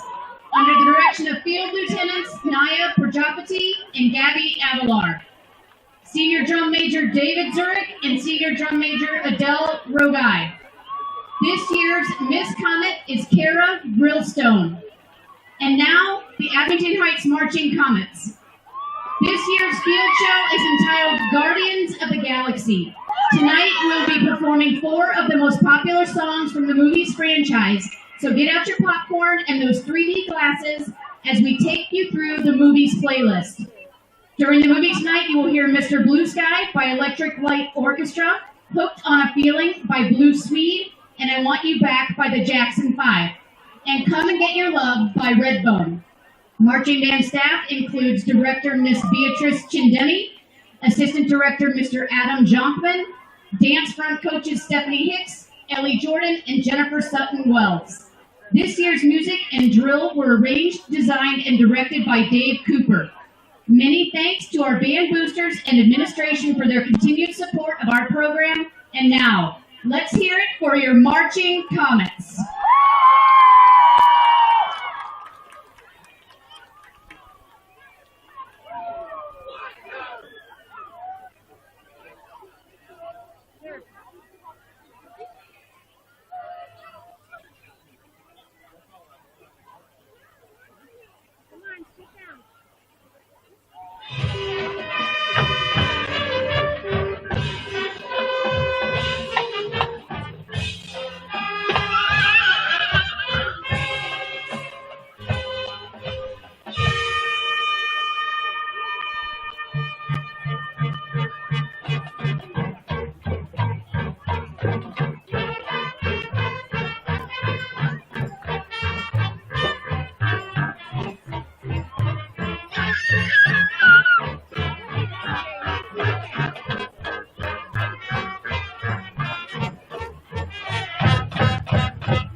All right, ladies and gentlemen, we are at the half. Paul Ball to Coach Rich Salonis, 34-7. Abington raced out to a 34-0 lead. Cougars got on the board with 4 seconds left. Let's go through our stats, and then we'll go through the scoring summary, and then we'll get some scores from around the area. Sounds good to me, Paul Bo. Are you on, Coach? There I'm you on. go. All right, there you go. For Hazleton, Lantique was 6 of 10, 88 yards, 1 touchdown, and 1 interception, 1 rush for 3 yards. Heck, 11 carries, 53 yards. Lopez, 3 catches, 68 yards and a touchdown. Gennaro, 2 for 16, and Bacon had 1 for 4. For Abington Heights, Bradley, nearly perfect, 8 of 10, 109 yards, 3 touchdowns, 1 rush for 23 yards. England goes over 1,000 yards for the season, 12 carries, 90 yards, and a touchdown. Seavers had one carry for 18 yards and a touchdown. And Anders had 5 receptions, 90 yards, and also had a touchdown here. I'm sorry, I'm having a hard time reading these here. For Abington Heights. And, Coach, let's talk a little bit about the scoring. All right, at 7:17 of the first quarter, it was Anglin on an 11-yard run. Hartshorn's kick was good. Abington Heights led 7-0. They came right back on their second possession, and 3:55 left to go in the first quarter. It was Kuiper on a 6-yard pass from Bradley. Hartshorn missed his first extra point of the season. It was partially blocked. Comets 13, Cougars 0. And then with 54 seconds remaining, the Comets using all of that wind in the first quarter. Kyle, a 29-yard pass from Bradley. Hartshorn got back in his kicking ways, and it was 20-0 Comets. In the second quarter, the Comets piled it on. 8:15, Anders, an 8-yard pass from Bradley. The kick was good, 27-0. With 59 seconds remaining, it was Seavers on an 18-yard run. Hartshorn's kick was good. Abington Heights led 34-0. And with 4.2 seconds remaining in the half, Lopez was on a 9-yard pass from Lantigua. Terce's kick was good. And Paul Bow, that's where we sit right now at 34-7 at the half. All right, Coach, thank you very much. You are welcome. We will go around the District 2, District 4 high school football scorebook on a Friday night. All right, these are halftime scores. Scranton Prep is losing to North Pocono 10-7 at the half. Paul, I'm happy to be here. I'm thrilled to be here, but if there's any other place I could be tonight, it would be at Wyoming area. Pittston 22, Wyoming area 19 at the half. That sounds like just a snot knocker back and forth. Valley View leads Wallenpaupack 7-0 at the half. My father's team is up by 7 scores over the Tigers, 49-0 at the half. And in the old cold bucket showdown, Mount Carmel still pulling the upset, 14-7 over undefeated Shamokin at the half. I was going to say, I believe Shamokin was undefeated. They'll be partying in the streets of Mount Carmel if that score holds up. You got that right. Listen, can't find anything on Valley West, can't find anything on Williamsport and the Wolfpack. We'll keep trying, though. All right, so we got about 30 seconds to go before we start the second half. Paul, any thoughts? I'm glad Hazleton got on the board for some positive play at the end of the half. I mean, they've really gotten to taking to them this year, and I haven't seen them getting dominated like this except for the Nazareth game, the first game of the year. I'm really, really impressed with Abington Heights, and I said it ad nauseum. I mean, that's what I was going to ask you. You think they're as advertised? I think they're very, very good. How about that game against Pittston? Think that ought to be a dandy? Yeah, that'll be a nice game. I mean, that is a... Dallas 23, Lake Lehman 6 at the half. There's one that had not popped up. So Abington will get the ball. And that game they'll have to play at Pittston because Pittston would be the number 1 seed, correct? I believe you are correct. They don't play neutral sites in the districts, I don't They believe. do not. So Pittston would have a huge home field advantage. Williamsport Wilkes-Barre scoreless in the second quarter. Go figure. But Williamsport beat Wilkes-Barre last year for the district championship. They did. You know, who knows? Cracker Jack City sometimes. Well, you don't know even how many guys Wilkes-Barre's even playing because they're already locked into that number 1 seed. This is true. Good point by you, Mr. Bowe. Bostradamus, as they call me, among other things. I've heard more of the other things. Yeah, me too. And that is fielded by Mr. Severs, number Severs. 11. And Severs. he is going to be going across midfield and down to about the 40. I was watching behind the play. There was some theatrics going on, as my son Jonathan would say. Well, any flag-atrics or not? Oh, that's what I was waiting for, to see if there was any dirty laundry on the field, but none. Well, the last thing you want to do is give a potent offense great field position and the wind. However, the Comets have both.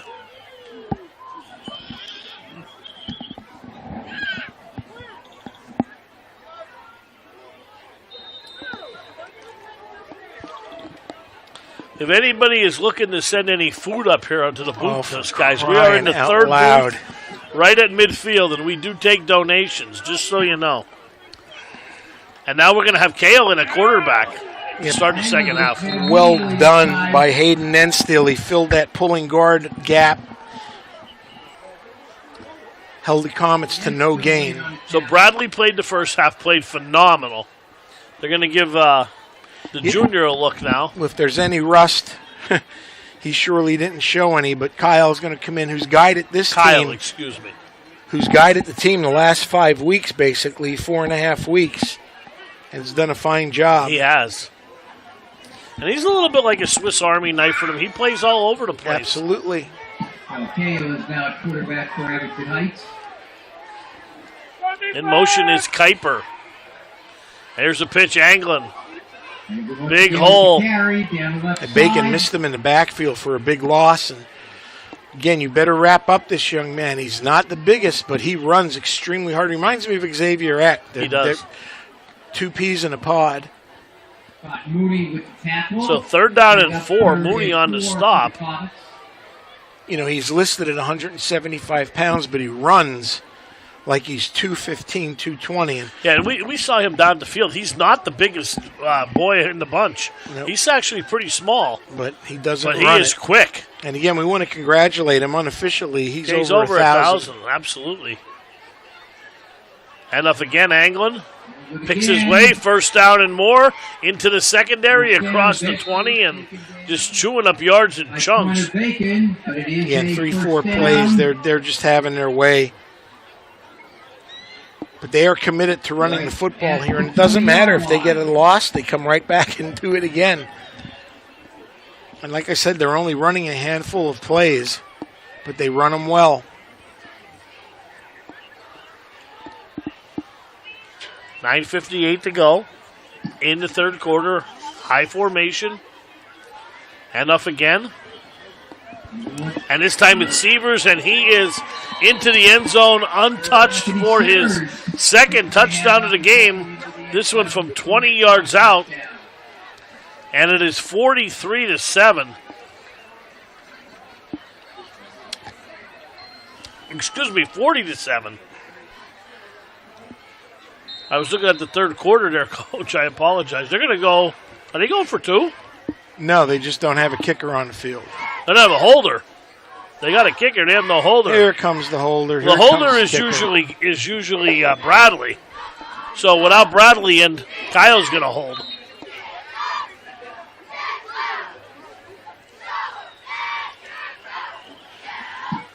Snap. Oh, good way to bring it down. Kyle made a great play on that, as that was a high snap. And it's right down Broadway over onto Cedar Street. 41-7, as they're not changing it on the board. It was good. I thought so. Chubby a little late over there with the fingers.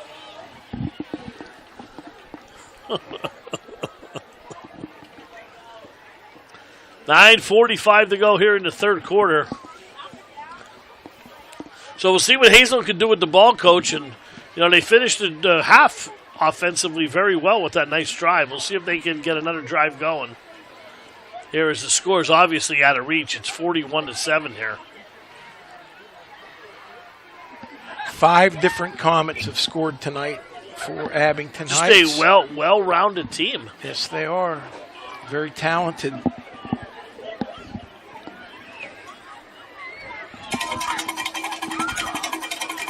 A little cowbell I hear, Coach. More cowbell. Did you ever see? You know that skit. I'm I sure do. everybody does. I do. I got a fever. And the fever needs more cowbell. Don't get me started on my Christopher Walken impersonation.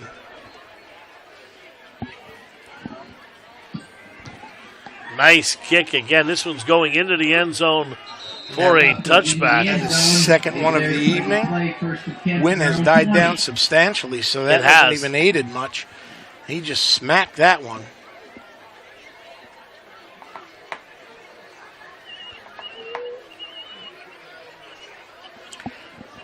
So the Cougars will set up shop at the 20, trailing 41-7, their first series of the second half. See if they can continue with where they left off.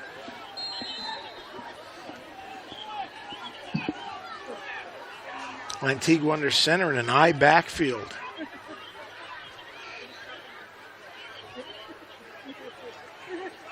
And up that is Heck.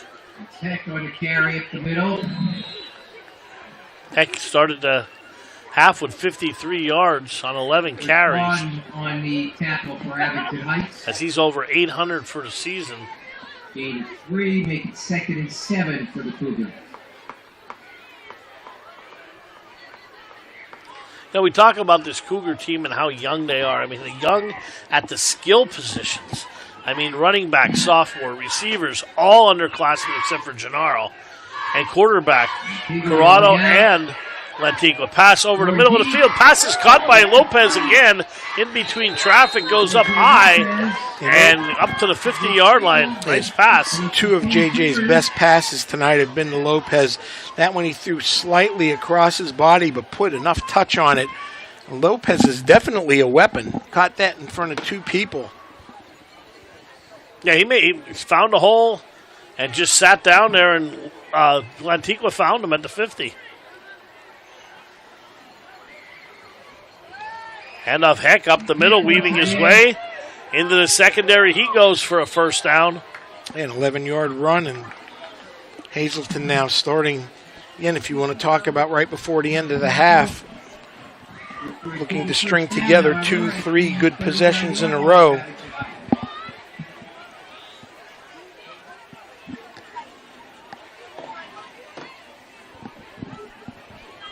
They're going to send Lopez and Gennaro into the boundary.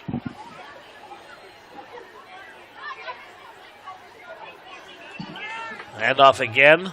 Tekowitz again. And this time going nowhere. Immediately. Maybe a gain of 1 on the play.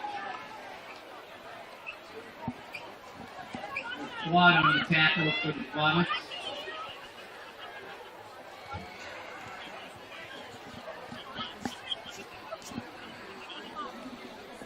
Paul, looking for the Cougars maybe to run some misdirection. They ran that inside counter earlier on in the year to Gennaro for some good yards. We haven't seen that in a while. No, here comes the blitz. Throw down the sidelines. Intercepted.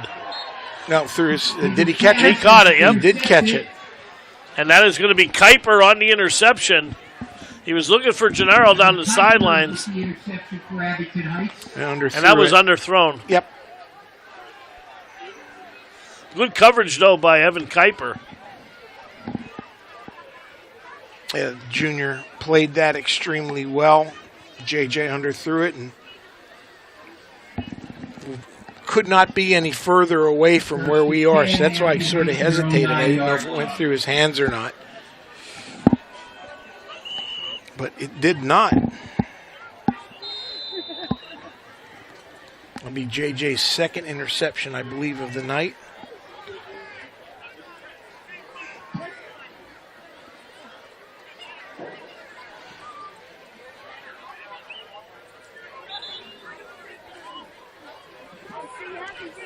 Nice gain for the Comets on first down. Yeah, I couldn't see who the ball carrier was. Little counter action. Now we're going to get a flag.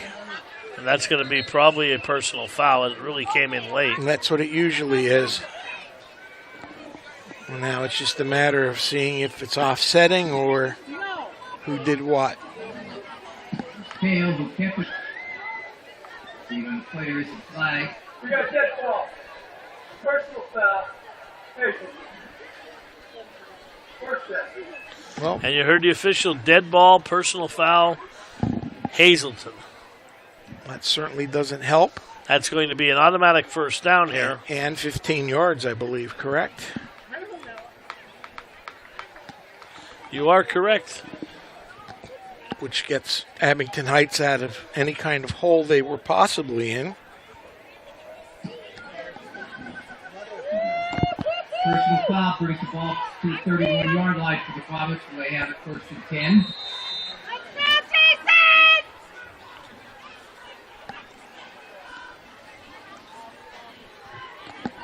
First down and 10, 7:07 to go, third quarter. Handoff up the middle. I believe that is Sievers again. See when they unpile here. Yep. I think we've seen the last of Anglin. Possibly. He's in there. He just didn't carry the ball. Or is he? I can't tell if he's in there behind Sievers or not. I think he still is in the Everybody's parallel to us for the most part. Now, that's 48 that's in 14. There. That's 14, the quarterback. And 48, Will Cox is in at fullback. So he is out. You were correct. Kale passes. Caught. Nice hands by Kuiper as he went up high. A wonderful pass again. Didn't look any different from Nick Bradley throwing it. As Kyle put that right on the money. But good hands by these wideouts. So you don't see many drop passes. Nope. But again, it's easier to catch those passes when they're right in your hands. First and 10, ball out now to the 46.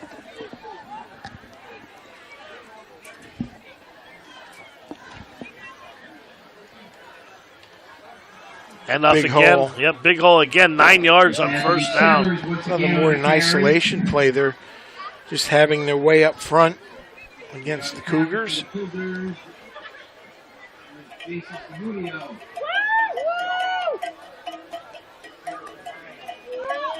5 minutes, 30 seconds to go. Rapid moving third quarter here.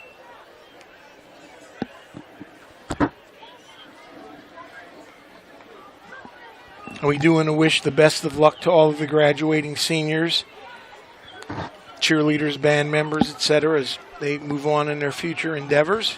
Absolutely. Pitch wide, Severs. Good defense by Hazleton there as 22. That's Nensteal on the tackle. And Marcus West along with Heck.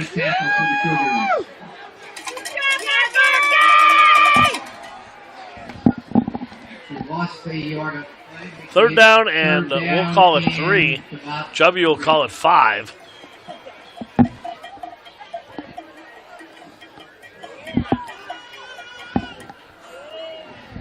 They're going to go 3 wide here. Kyle back to pass, looking, rolling out. He can run if he wants. Throws, passes caught. Down at the 24-yard line. That is number 2. Rodman Azar. And listen, Paul, you can tell this team works because that wasn't open, and Azar just turned and ran upfield, and he hit him in the seam. It was initially trying to hit him on an out pattern, and it was covered. And Azar, also a big kid, 6 foot, 170 pounds. Only a junior? Correct. His 5th catch of the year. Just a bevy, a buffet of fine athletes for Coach Repshis. This drive started at their own, I think, 6-yard line. Severs on the carry. Severs again. And Severs just doing nothing Severs, but excuse me. just running right behind that offensive line, and you've seen a lot of scarlet jerseys getting up off a pile, but they're 6-7 yards downfield. On the play, making it 2nd and 4.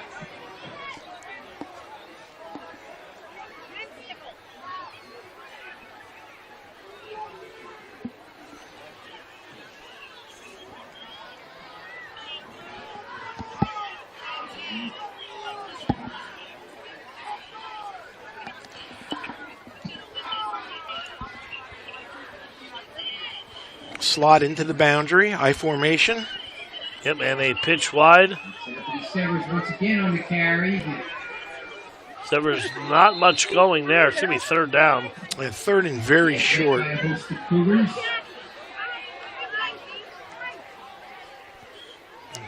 Sespico is going to come out for a much well-deserved break. 3rd and 1. So question here, Paul, do you kick the field goal? I don't, because I think you know what you have in your kicker. I don't think you need to get him ready for I don't the think playoffs. there's any reason to. If he didn't kick any all year, you want to give him a shot maybe. But like you said, you know what you have. You got 2 downs to make 2 yards. And they're going to make them here. Severs once again. That should be a 1st down. It is. They're going to move the sticks. Middle for a. And it'll be just outside of the 10-yard line, so the Comets will be able to get another 1st down as they continue this drive. Taking a lot of time off the clock, leading 41-7 here late in the 3rd quarter. 1st and 10 to the Cougar 12-yard line for the Comets.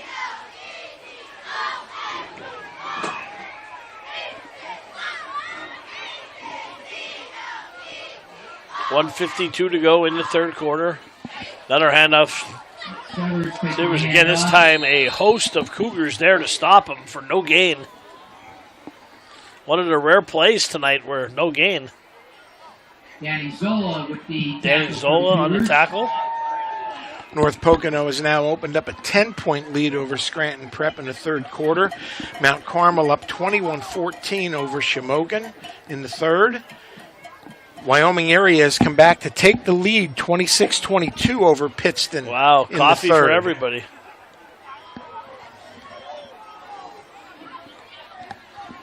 $1:12 to go, and Abington has had the ball most of this quarter. They have. Pitch wide again. Severs churning those legs inside the 10 to about the 7.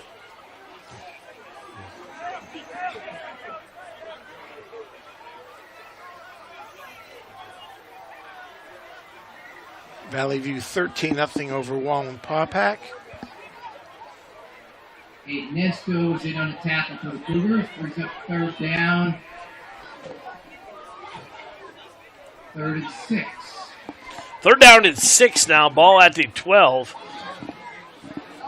Probably be the last play of the quarter here. Yeah, see if the Comets throw here.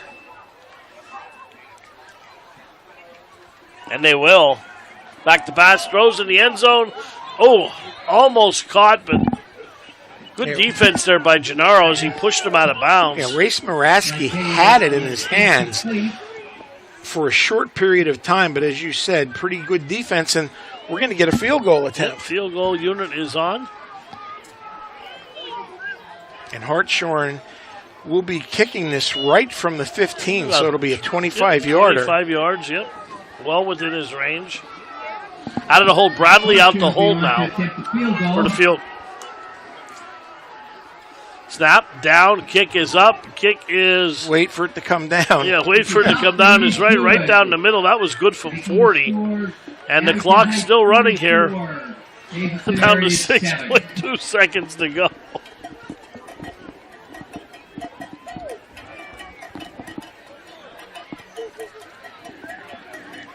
Let's take a break here. Chubby on the clock, 44-7.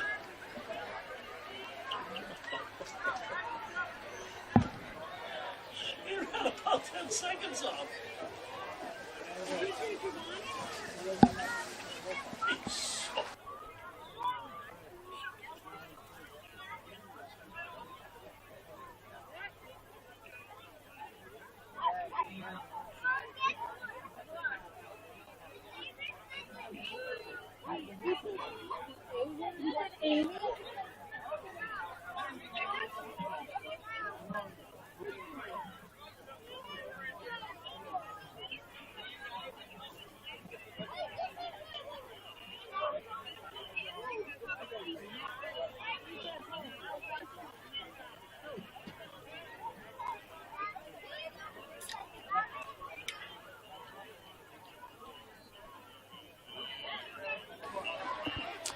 Welcome back. 6 seconds put back on the clock. As our scoreboard operator was sleeping on the job, I think, Coach. What do you think? I have no comment, Paul. He was checking his phone, he said. Get me in the middle of this. Heck, the ball carrier. And we should now have a continuous clock, if I am correct. Lucio.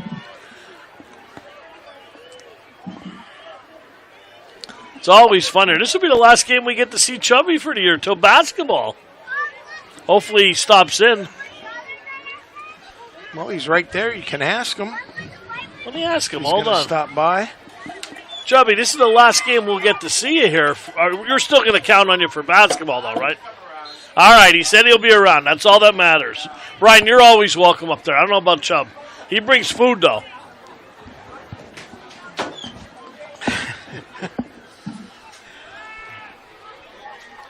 Heck, the ball carrier. He's been a bright spot. Him, Lopez, and Lantigua have played very well. Yep, all sophomores, I believe, correct? Is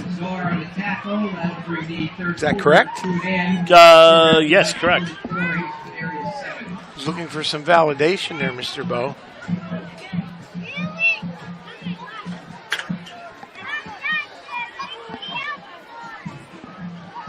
That's going to take us to the fourth quarter with the score, Abington 44, Hazleton 7. We will head to the fourth. Just got a text from Vanessa Bindus. Always nice to hear from Vanessa, Coach. Oh, tell her I said hello. Haven't seen Kate tonight. She didn't stop by. I did see Kate before. She was on the field. She asked if we want to send Kate up. I said, sure, send her up. We'll get her on to play a little play-by-play. There she is right there.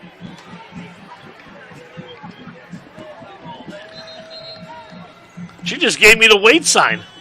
How about that, Coach? There you go. You see where we rate. Burke, 51, Tunkhannock, nothing in the fourth. My father's team. All right, I think you're beating that to death. I'll never stop saying that again. You told me that, and that'll be every time I hear the word Berwick. North Pocono still hanging on, 17-14. Mount Carmel hanging on, 21-14 late in the third.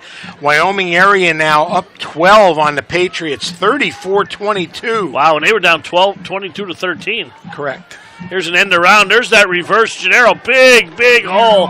Gets to the outside. Gennaro turns it up across midfield. Still on his feet. Spins his way across the 30. Still going like a pinball down to the 25-yard line. And a big play for Logan Gennaro.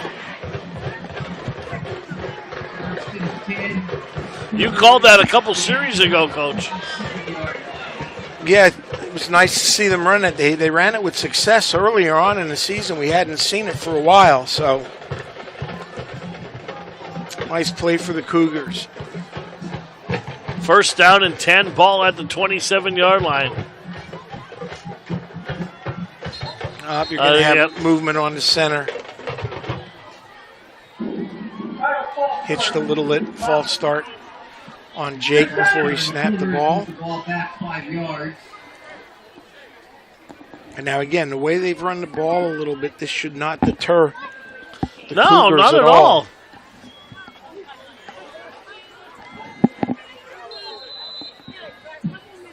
As I said, we have a continuous running clock now as the score is 44-7. Well, now you know that, and I know that. Well, does our man know that? I think he does. He does. I think you're a little hard on Chubby. I love Chubby. And up, Heck. Stop, start, go across the 30. So you got your penalty yards back, right? So you've got about a 2nd and 10, 10 and a half. So you've got 3 downs to make your 10 yards. I think if you get in field goal range, you even give Terce a shot here. I know the score is well out of range, but you don't know when you're going to need it. If you might need it next week, who knows? What an interesting thought. You know, I mean, he hasn't. I don't think he's kicked the field goal this year. One? He's attempted one. He won. Yes, at Wilkes-Barre. We were there for that Yep. one. But he hasn't made one, is what I'm saying. So No. give him a shot. If he, I mean, not this far, obviously.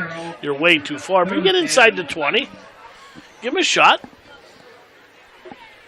Yeah, he attempted a 32-yard field goal, which he did not make.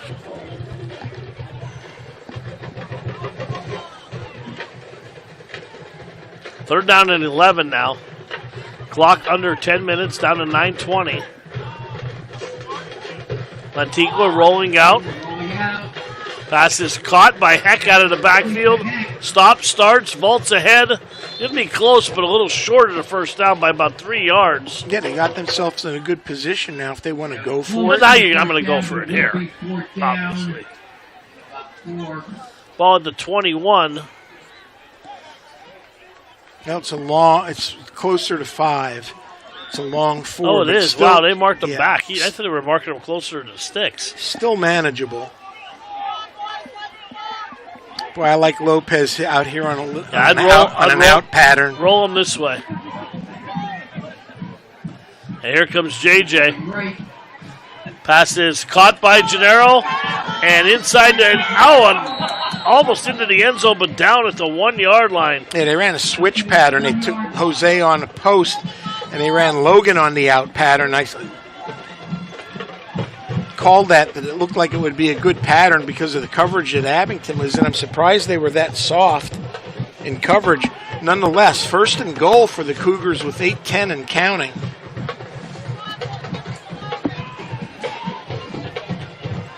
.804 to go, and there is going to be timeout. Cougars going to call a timeout. Yep, Hazleton is going to call a timeout here on the field. 8:02 to go, 44-7. We'll take a break. We'll be back to Harmon Geist.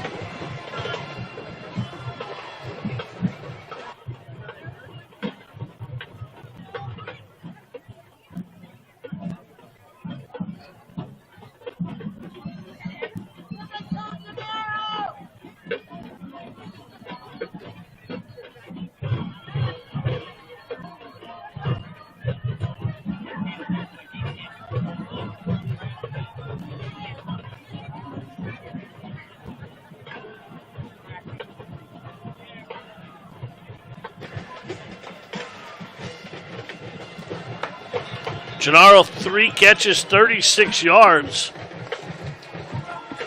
On the ball game, 2 rushes for 56. So a good game for Logan. And Hazleton is down to the 1-yard line. See if JJ sneaks it in here.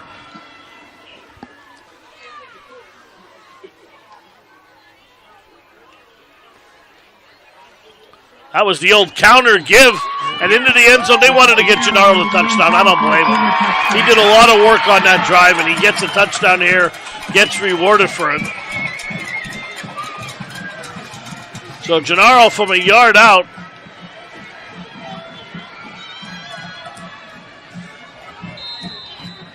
And gets his 3rd touchdown of the year.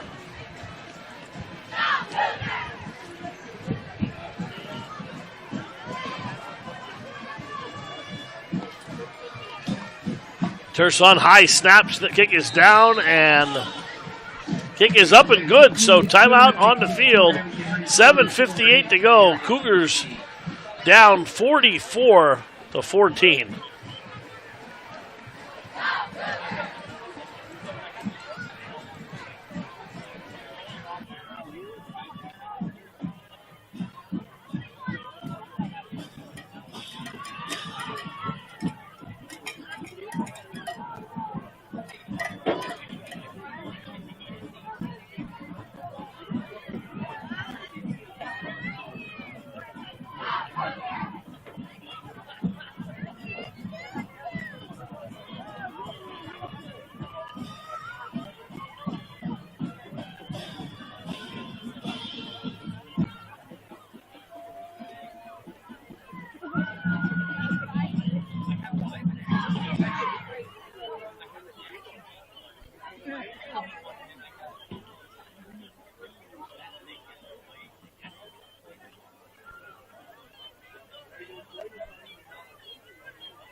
All right, we are joined here up in the press box by our basketball player turned football announcer here, Yep. Miss Kate Bindus. Your mom sent you up. She said, why don't you take Kate up there? We said, we'll get her out of the cold, and we brought her up.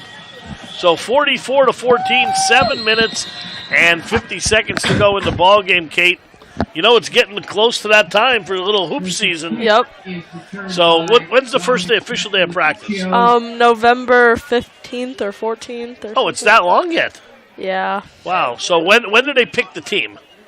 Probably the first November 15th or 16th. Okay, so it's that long. So we were waiting for said we were going to start hitting Gallup for a roster, but Yeah, it's we not still for got a little bit. yet. So a little bit more practice, everything going well? Yep, everything's great. Well, that's good.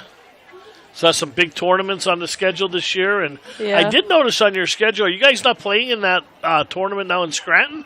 It's off the schedule. Oh, I think we are playing there. Okay, it must have just been an error. I know it was the 13th of December. I was looking at it because they said online the tournament starts the 12th, 12th, 13th, 14th. But I didn't have when you guys were playing, and I looked on your schedule yesterday, and it's totally off the schedule. Yeah, I'm pretty sure we're still on that. I haven't heard anything about that yet. Here's a handoff out to the right side, and that is number 21 in the ball game. Oh, And that is Scott Wieland. Oh no, I'm okay. I don't think I could do that. That's So, really Kate, complicated. second down and 11. Yep. Ball at the 43-yard line, 6:50 to go.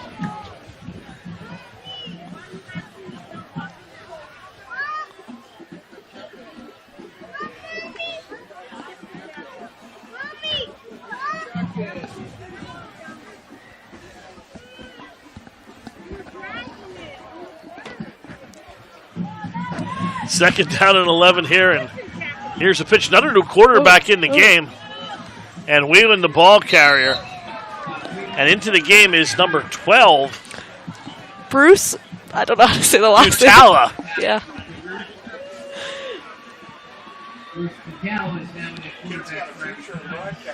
Yeah, maybe. she's not saying anything. I don't know football. Well, I do kind of, but not really. It's down in distance, Kate. Third down And we'll call it 1, even though it says 2nd and 1 on the scoreboard. It's getting late, so we got to make sure we have the scoreboard right. So we'll say 3rd down and 1. Ball at the 47-yard line. What are you doing, Kate, in this situation? You running the ball? No, I would throw it. You're throwing on 3rd and 1. All right. I'd just Hail Mary. Here, Oh, wait. Here's a pitch. Oh, wait, no, maybe I would She's run calling a it. Hail Mary on. That's Jacob Barish, the ball carrier. So everyone getting into the action here for Abington Heights late in the 4th quarter. So, Paul, I want you to ask Kate if they found a football. That's why we did on the pass. They're not doing that this year. They're not? No. Maybe next year. I don't think enough schools around us signed up for it. So. Yeah, I know. So it was supposed to be the spring of this year? Yeah.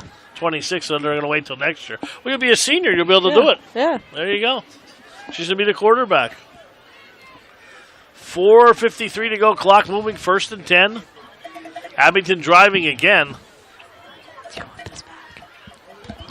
You can have this back. And there's a handoff into the line. I think you scared Kate off, Paul. She does a great job as always. She does, so, She came up here just to keep warm. which is okay. She's always welcome. So, Kate, real quick, any big news we should know about with you guys? 2nd and 8 for the Comets. You ready to go? Yeah, we're looking forward to it. So, I think Paul and I were talking. This is probably the fastest football season. It just seems like it flew by. So, it won't be long till we'll be going into McGeehan. And you're not too excited, are you? All right, everybody's healthy? All righty. Will you see your head coach? Please tell him we said hello. Here's the pitch running wide, and a big loss is number 42. All right, young lady. Thank you so much for stopping up. Tell your ma, JT, we said hello, and we'll see you in a month. Thanks, Kate. Kate Bendis, always a treat for her to stop up. She's such a nice young lady. And, of course, you put her on the headphones and then you don't talk. Who? You. I was waiting for her to say something. Well, oh, Paul Bowie or 3:22 something. to go. 3rd and long here. I'll tell you what, Abington has emptied out the bench. Why not? A couple players that are not even on our roster just are into the game. Yeah, you don't need anybody of your starters injured now. And listen, kids practice. They deserve the chance to play. I agree with you. 3rd down and a pass. Back to pass. Throws. Oh, my God. And that pass is completed. Went right through the hands Of two people. and into the hands of number. I can't see the number. 31-yard line. Was it 80? I couldn't see either, but It is number 91, it looks like. well, there is no 91 on the roster. that we 31, have. 31 on the catch. Well, 31 would have been Anthony Hanyon, a junior, Yep, that's who caught the ball. and it was initially intended, I think, for 2 other people. But nonetheless, the Comets will march on. 2:20 and counting.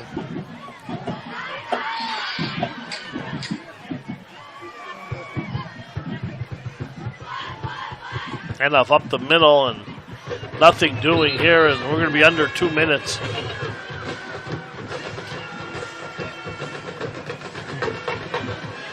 Abington Comets may have had 10 people on the field.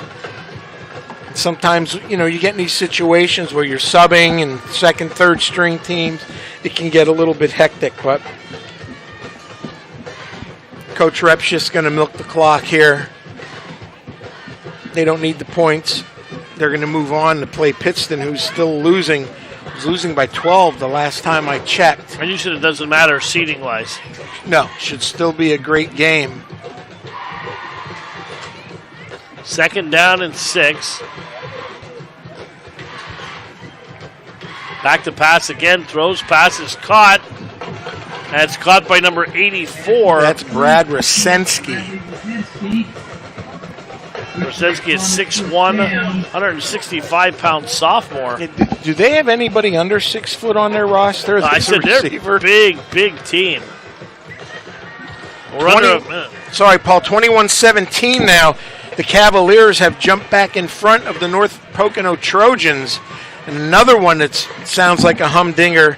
North Pocono undefeated, and of course Scranton Prep coming on late, injured early on. Mount Carmel still leads Shamokin 21-14. Montoursville laying in the oil sock, I see. They are. Dallas 30, Lake Lehman 6. Still Wyoming area 34, Pittston 22, late in the third. Talented ball carrier there. Have not had an update in that one for a while. Don't know what the deal is there. Wilkes-Barre and Williamsport still scoreless. That's showing the second quarter, but we both know it's much later than that.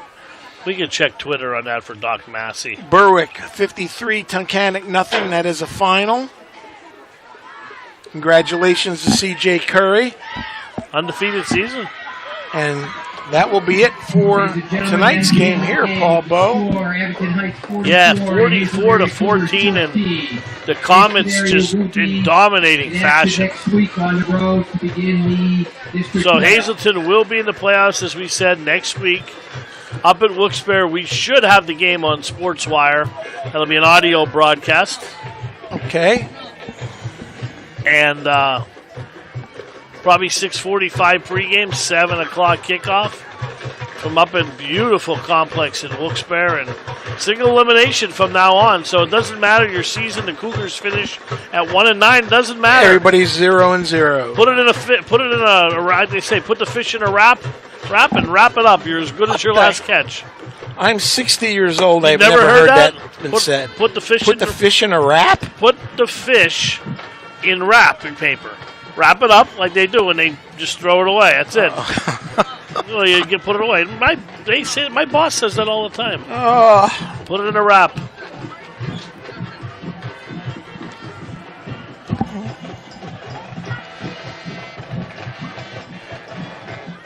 All right.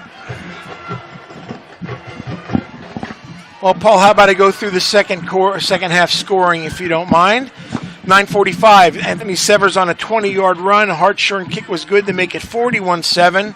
With 15 seconds left to go in the third, we talked about whether or not you want to kick a field goal, but Coach Repshis decided to do so, and Hartshorn banged one in from 25 yards out to give Abington Heights a 44-7 lead. And then the lone score for the Cougars in the fourth quarter came by Gennaro on a 1-yard run. Terce's kick was good to make the final 44-14 from Harmon Geist Memorial Field.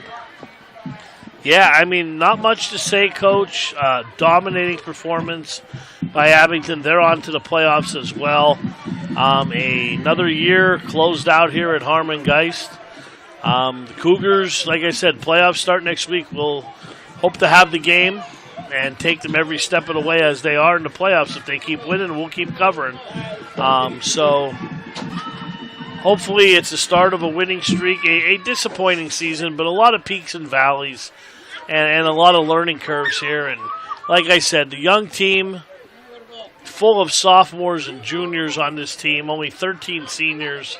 And really, with the schedule you're playing at a 6A school, and you're playing the top 5A schools in the area. You're playing a tough schedule. You're going to have to be at your best every game because the athletes are on every team, and you see it now everywhere. Everywhere has athletes. Yeah, and Paul, Hazleton has them. Yes. They just have not been able to be consistent enough to be competitive. The good news is 3 of your major athletes are all sophomores, and they're going to be back hopefully for the next 2 years. Some exciting young ball players. Yeah, and the freshman team coming up, the 9th grade team, there's a lot of talent on that team. We had the pleasure of calling their games last year in middle school. Now, we didn't see them this year as freshmen, but I know they had an outstanding season and just some really good athletes on that team that'll trickle their way up to the varsity level next year. So I think we're going to see a lot of changes with the team, and the nucleus of the team is going to be back. It's anxious to see what Freddie Corrado does next year. And he's been out since the Crestwood game. Don't forget, he has a baseball scholarship to Penn State, so it'll be interesting to see what he does with football if he chooses to play next year. I think he'll be back next year. He's a competitor. But, I mean, the cast is off his arm now. I can see he's down there at about the 35-yard line. So it'll be interesting to see. And you don't know, Paul. I mean, obviously, I don't teach here. I don't work here. I'm not in the schools, but you don't know what's walking the halls. You don't know what kids might want to play next year that haven't played. But at a school this size, you don't ever know. You may get 2 or 3 kids out that decide all of a sudden as a sophomore, hey, I want to try this, and they could end up helping the program. You don't ever know. Yeah, and like some of the kids didn't come back this year that were on the team last year, and it's going to happen this year. And like you said, you'll get some new kids.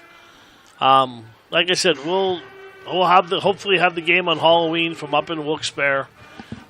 New season, so you got to go into it. And Wilkes-Barre, we don't have a score on that game. I was trying to find one. It's still showing 0-0, so that's whacked out. I'm trying to find on Twitter here, but my Twitter is not loading for some reason. It's still downloading, and I guess I haven't used it in a while. But so we'll be hopefully. I mean, your people have to get in touch with my people so that I know for sure what's going on for next Friday, because if not, I've got a couple of hot Halloween parties to go to. Oh, I'm sure. Where I am dressing up as. Any guesses? I am dressing up as Paul Bowe. Oh, good Lord. You'll get thrown out of those parties. No, I'm going to beg for food. And come up with sayings that most people have never heard in their lifetime. Wrapping fish and everything else. So read it like a comic book. And well, you better get in touch with B.P. Burke. B.P. Burke is always on call. Brian Borky, because he's under the assumption you're dressing up. I will talk to him. And then we'll have the solar system on the sidelines next week, Mike Sosar, as he's on the sidelines now walking down. See, he's big time in this night. He's on TV tonight. Well, he's big time. Are we picking a player of the game? I know. I'm going Nick Bradley. I know you are, but who are you going? I'm going with Abington's offense. The entire unit is freaking impressive. They have weapons all over the place. And I'll tell you what, if we're not doing the game, I may make the drive if they end up playing Pittston. That might be one to see. Yeah, that would be... Pittston losing. I'm going to get back on while we're talking here, if you don't mind, see if I can get any updates. But I don't know. Don't be surprised, Coach, if there is a big game like that, if we're not asked to do it, because that is where SportsWire is located up that way. So they might be looking for someone to cover that game that week if Hazleton's not playing. So I wouldn't throw that out yet. So I am not. Dallas 44-6 over Lake Lehman. You know I love working with you. Still 21-14, Mount Carmel over Shamokin. That would be a huge upset. North Pocono now has jumped back in front of Scranton Prep, 24-21 in the fourth. Again, we're only going by the score stream through WNEP, which WNEP is usually pretty accurate. Montoursville 52, Loyal Sock Township 14. That's a beatdown. Oh, that is. Our good friend Mark Musino will be happy. Who's good friend? Mine. Thank you. Wyoming area 34, Pittston 22. Just make sure you get those right, whose friend he is. Muncie 27, Hughesville 24. Just giving a couple District 4s. Dunmore 21, Western Wayne 7. We gave you the Berwick score. Yep. It's flipping down, Still no score on the Williamsport game. On the Williamsport game, still showing 0-0. Trying to get one before we went off the air. Let's see if I got. Let's see. Let's check Twitter before we sign off. Let's see Doc Massey. Now it's not even listed.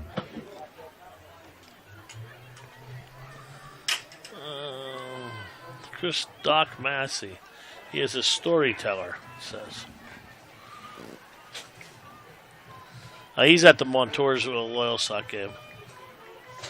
I figured he would. The bridge will belong to Montoursville for the first time since 2021. We did that game, I believe in 2021, Coach.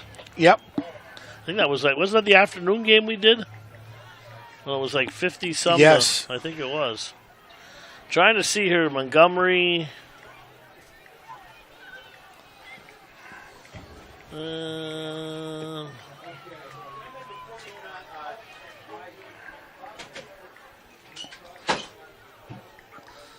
Check one more thing on Wilkes-Barre.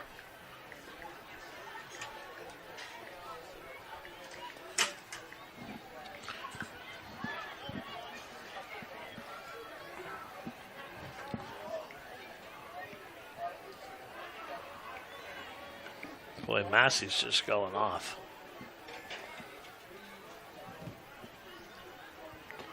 Well, but it doesn't look like I can find it here, Coach. So It's all right. Appreciate you trying. I did my best. Anyway, we know who Hazleton's playing. That's all that matters. So, for my partner to coach, Rich Salonis, want to thank everybody. Christian Smith on stats, Bobby Mahalik, and Damian Dolan keeping us legal here, our producer of the year. And even Chubby over there in the press box there. Freddie Barletta always helping us out, making sure we have a good seat at all the games. So it's a final score 44-14. The Comets win it. Season over for the regular season for Hazleton. Finish at 1-9, but plenty of positives going into next week into the playoffs there. For my partner to Coach Rich Lewis, I'm Paul Bose saying so long, everybody, from Harmon Geist.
Just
like the one, that was me and the LPA.